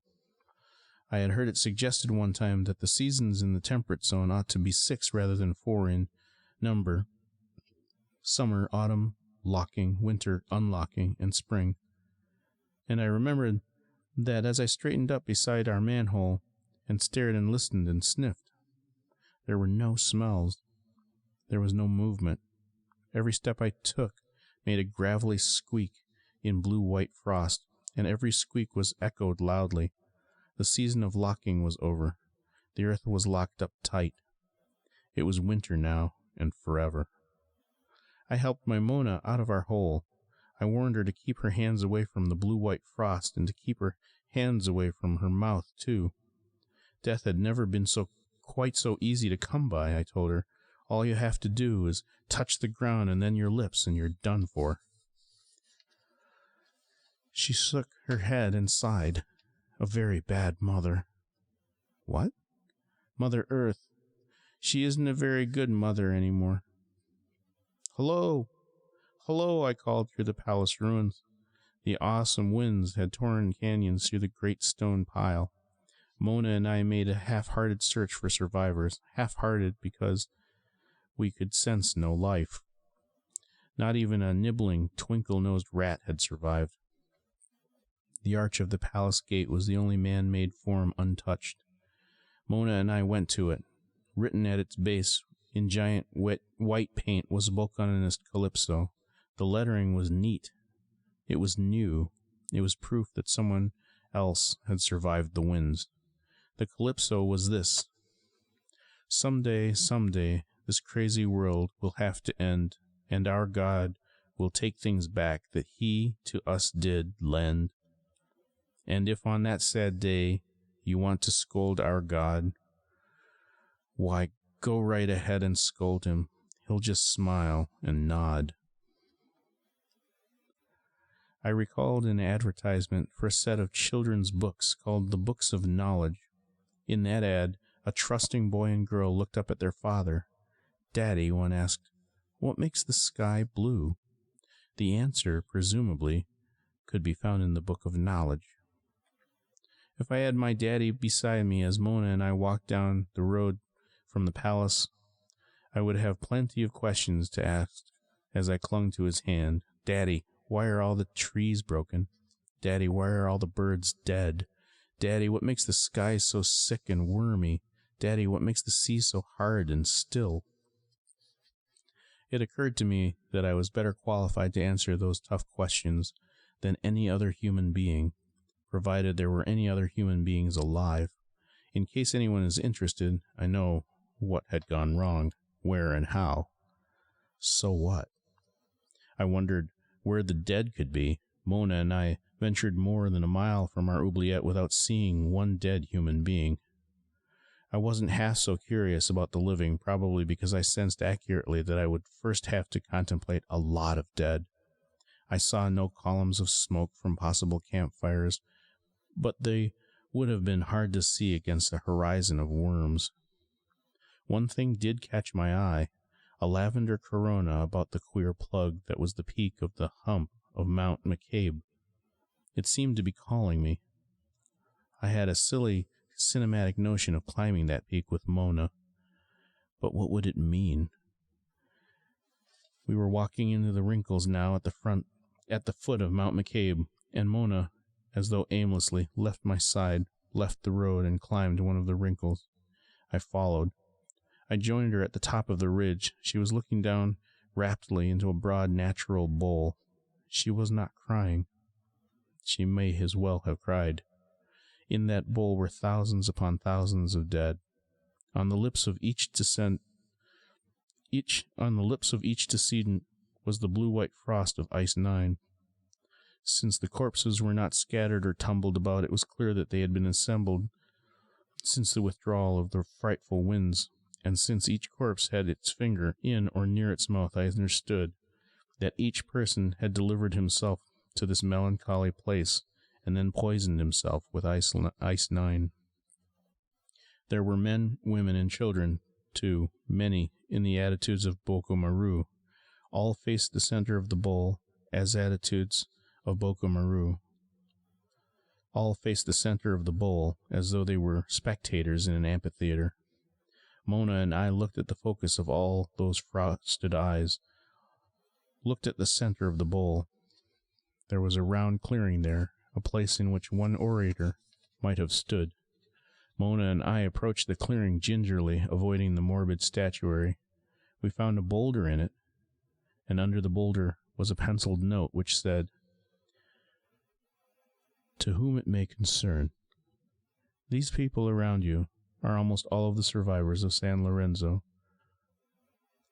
of the winds that followed the freezing of the sea. These people made a captive of the spurious holy man named Bokonon. They brought him here, placed him at their center, and commanded him to tell them exactly what God Almighty was up to, and what they should do. The mountebank told him that God was surely trying to kill them, possibly because he was through with them, and that they should have the good manners to die. This, as you can see, they did." The note was signed by Bokonon. "What a cynic," I gasped. I looked from the note and gazed across the death-filled bowl. Is he here somewhere? I do not see him, said Mona mildly. She wasn't depressed or angry. In fact, she seemed to verge on laughter. He always said he would never take his own advice, because he knew it was worthless. He'd better be here, I said bitterly. Think of the gall of the man advising all these people to kill themselves. Now, Mona did laugh. I'd never heard her laugh. Her laugh was startlingly deep and raw. This strikes you as funny? She raised her arms lazily. It's all so simple, that's all. It solves so much for so many, so simply. And she went, strolling up amongst the petrified thousands, still laughing. She paused about midway up the slope and faced me. She called down to me. Would you wish any of these alive again if you could? Answer me quickly. Not quick enough with your answer, she called playfully. About after a half a minute had passed, and still laughing a little, she touched her finger to the ground, straightened up and touched the finger to her lips, and died. Did I weep? They say I did. H. Lowe Crosby and his Hazel and little Newton Honecker came upon me as I stumbled down the road. They were in Bolivar's one taxicab, which had been spared by the storm. They tell me I was crying. Hazel cried too, cried for joy that I was alive. They coaxed me into the cab. Hazel put her arm around me. You're with your mom now. Don't you worry about a thing. I let my mind go blank. I closed my eyes. It was with deep, idiotic relief that I leaned on that fleshy, humid, barnyard fool. They took me to what was left of Franklin Honecker's house at the head of the waterfall. What remained was the cave under the waterfall, which had become a sort of igloo under a translucent blue-white dome of Ice 9. The menage consisted of Frank, little Newt, and the Crosbys. They had survived in a dungeon in the palace, one far shallower and more unpleasant than the oubliette. They had moved out the moment the winds had abated, while Mona and I had stayed underground for another 3 days. As it happened, they had found the miraculous taxicab waiting for them under the arch of the palace gate. They had found a can of white paint, and on the front doors of the cab Frank had painted white stars, and on the roof he had painted the letters of the Grand Falloon, USA. And you left the paint under the arch, I said. How did you know? Asked Crosby. Somebody else came along and wrote a poem. I did not inquire at once as to how Angela Honecker Connors and Philip and Julian Castle had met their ends, for I would have had to speak at once about Mona. I wasn't ready to do that yet. I particularly did not want to discuss the death of Mona, since, as we rode along in the taxi, the Crosbys and little Newt seemed so inappropriately gay. Hazel gave me a clue to the gaiety. Wait till you see how we live. We've got all kinds of good things to eat. Whenever we want water, we just build a campfire and melt some. The Swiss Family Robinson. That's what we'll call ourselves. A curious 6 months followed, the 6 months in which I wrote this book. Hazel spoke accurately when she called our little society the Swiss Family Robinson, for we had survived a storm, were isolated, and then the living became very easy indeed.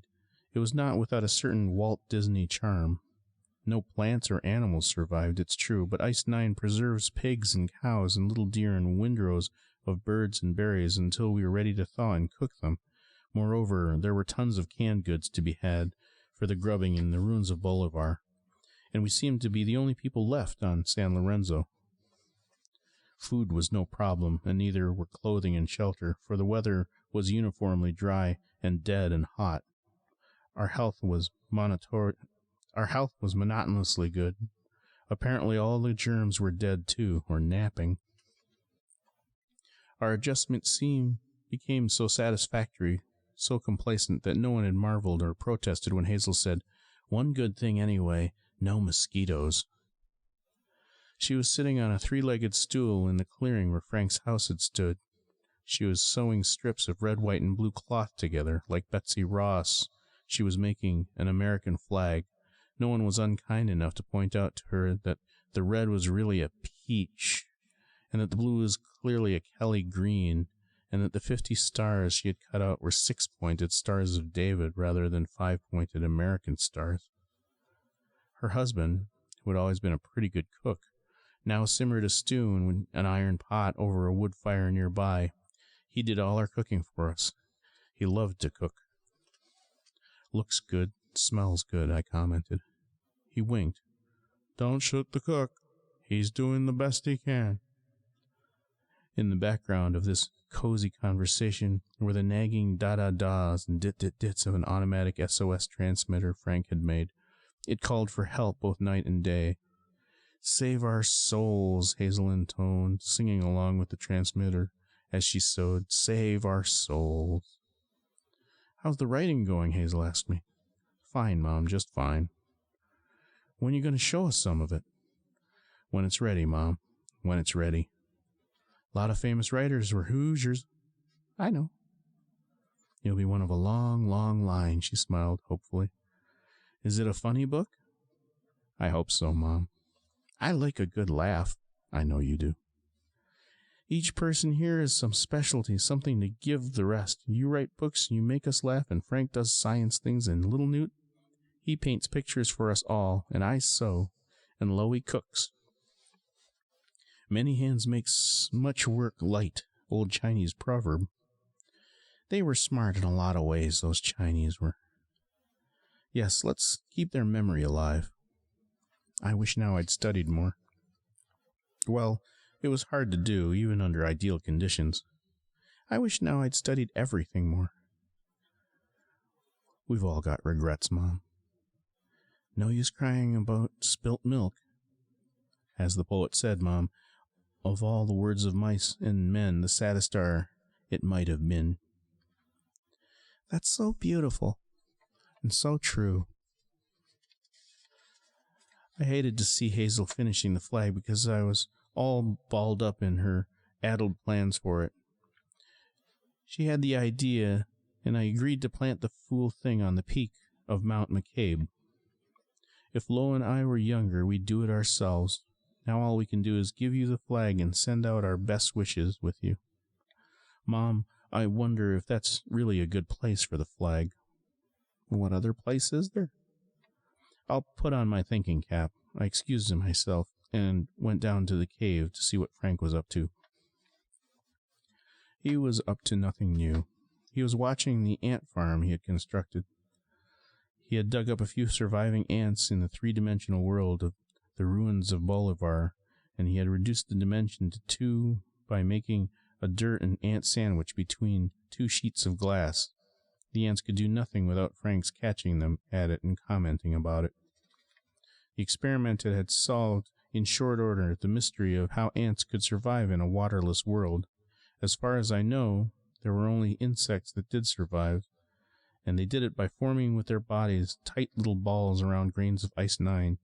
They would generate enough heat at the center to kill half their number and produce 1 bead of dew. The dew was drinkable. The corpses were edible. Eat, drink, and be merry, for tomorrow we die. It was a peevish lecture on all things that people could learn from an ant's. My response was ritualized too. Nature is a wonderful thing, Frank. Nature is a wonderful thing. You know why ants are so successful? He asked me for the 1000th time. They cooperate. That's a hell of a good word, cooperation. Who taught them how to make water? Who taught me how to make water? That's a silly answer, and you know it. Sorry. There was a time when I took people's silly answers seriously. I'm past that now. A milestone. I've grown up a good deal. At a certain point of expense to the world, I could say things like that to Frank with an absolute assurance that he would not hear them. There was a time when people could bluff me without much trouble because I didn't have much self-confidence in myself.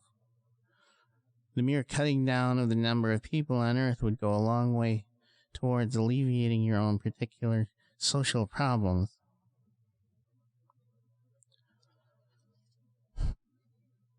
You tell me who told these ants how to make water.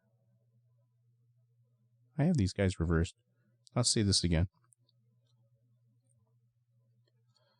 I got confused.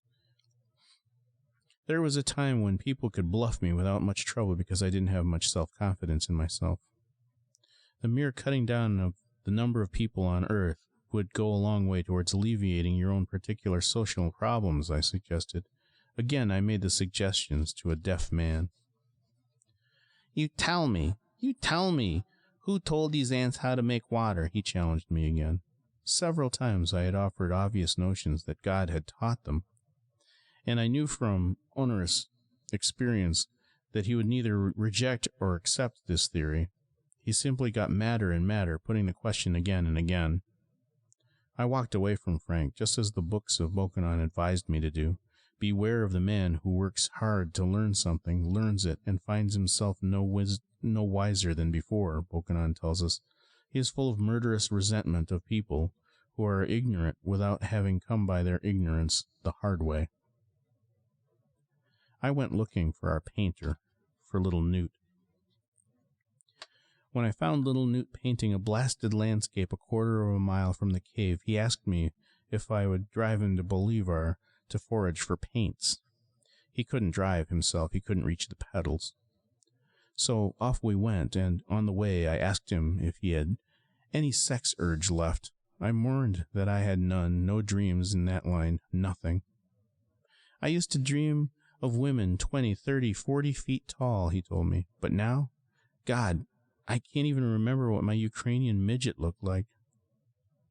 I recalled a thing I had read about the Aboriginal Tasmanians, habitually naked persons who, when encountered by white men in the 17th century, were strangers to agriculture, animal husbandry, architecture of any sort, and possibly even fire.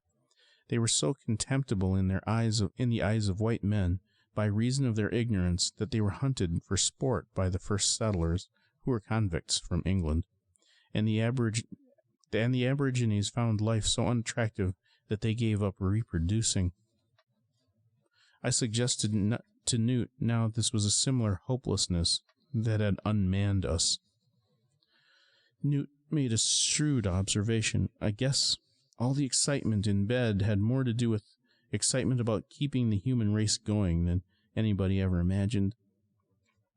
Of course, if we had a woman of breeding age among us, that might change the situation radically. Poor old Hazel is years beyond having even a Mongolian idiot. Newt revealed that he knew quite a bit about Mongolian idiots. He had once attended a special school for grotesque children, and several of his schoolmates had been Mongoloids. The best writer in our class was a Mongoloid named Myrna. I mean, penmanship, not what she actually wrote down. God, I haven't thought about her for years.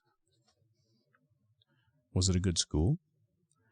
All I remember is that the headmaster used to say all the time, he was always bawling at us over the loudspeaker system for some mess we'd made, and he'd always started out the same way. I am sick and tired. That comes pretty close to describing how I feel most of the time. Maybe there's a way you're supposed to feel. Maybe that's the way you're supposed to feel. You talk like a Bokanonist, Newt. Why shouldn't I? As far as I know, Bokanonism is the only religion that has my commentary on midgets.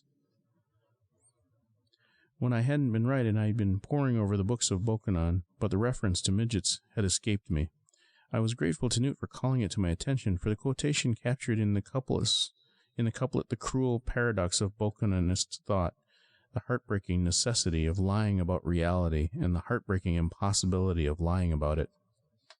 Midget, midget, midget, how he struts and winks, for he knows a man's as big as what he hopes and thinks. Such a depressing religion, I cried. I directed our conversation into the area of utopias, of what might have been, of what should have been, of what might yet be, if the world would thaw. But Bokanon had been there, too, had written a whole book about utopias, the 7th book, which he called Bokanon's Republic. In that book are these ghastly aphorisms. The hand that stocks the drugstores rules the world. Let us start our republic with a chain of drugstores, a chain of grocery stores, a chain of gas chambers, and a national game. After that, we can write our Constitution. I called Bokanon a jigaboo bastard, and I changed the subject again. I spoke of meaningful, individual, heroic acts. I praised in particular the way that Julian Castle and his son had chosen to die. While the tornadoes still raged, they had set out on foot for the House of Hope and Mercy in the jungle to give whatever hope and mercy was theirs to give. And I saw magnificence in the way poor Angela had died too. She had picked up a clarinet in the ruins of Bolivar and had begun to play it at once, without concerning herself as to whether the mouthpiece might be contaminated with ice 9. Soft pipes, play on, I murmured huskily. Well, maybe you can find some neat way to die too, said Newt. It was a Bokanonist thing to say. I blurted out my dream of climbing Mount McCabe with some magnificent symbol and planting it there. I took my hands from the wheel for an instant to show him how empty the symbols they were. But what in hell would the right symbol be, Newt? What in hell would it be? I grabbed the wheel again. Here it is, at the end of the world, and here I am, almost the very last man, and there it is, the highest mountain in sight. I know now what my cuirass has been up to, Newt. It's been working night and day for maybe 500,000 years to get me up that mountain. I wagged my head and nearly wept. But what, for the love of God, is it supposed to be in my hands? I looked out of the car window blindly as I asked that, so blindly that I went more than a mile before realizing that I had looked into the eyes of an old Negro man, a living colored man who was sitting by the side of the road. And I slowed down, and when I stopped, I covered my eyes. What's the matter? Asked Newt. I saw Bokanon back there. He was sitting on a rock. He was barefoot. His feet were frosty with ice 9. His only garment was a white bedspread with blue tufts. The tufts said Casamona. He took no note of our arrival. In one hand was a pencil. In the other was paper. Bokanon? Yes? May I ask what you're thinking? I'm thinking, young man, about the final sentence for the books of Bokanon. The time for the final sentence has come. Any luck? He shrugged and handed me a piece of paper. This is what it said. If I were a younger man, I would write a history of human stupidity, and I would climb to the top of Mount McCabe and lie down on my back with my history for a pillow, and I would take from the ground some of the blue-white poison that makes statues of men, and I would make a statue of myself, lying on my back, grinning horribly, and thumbing my nose at you-know-who.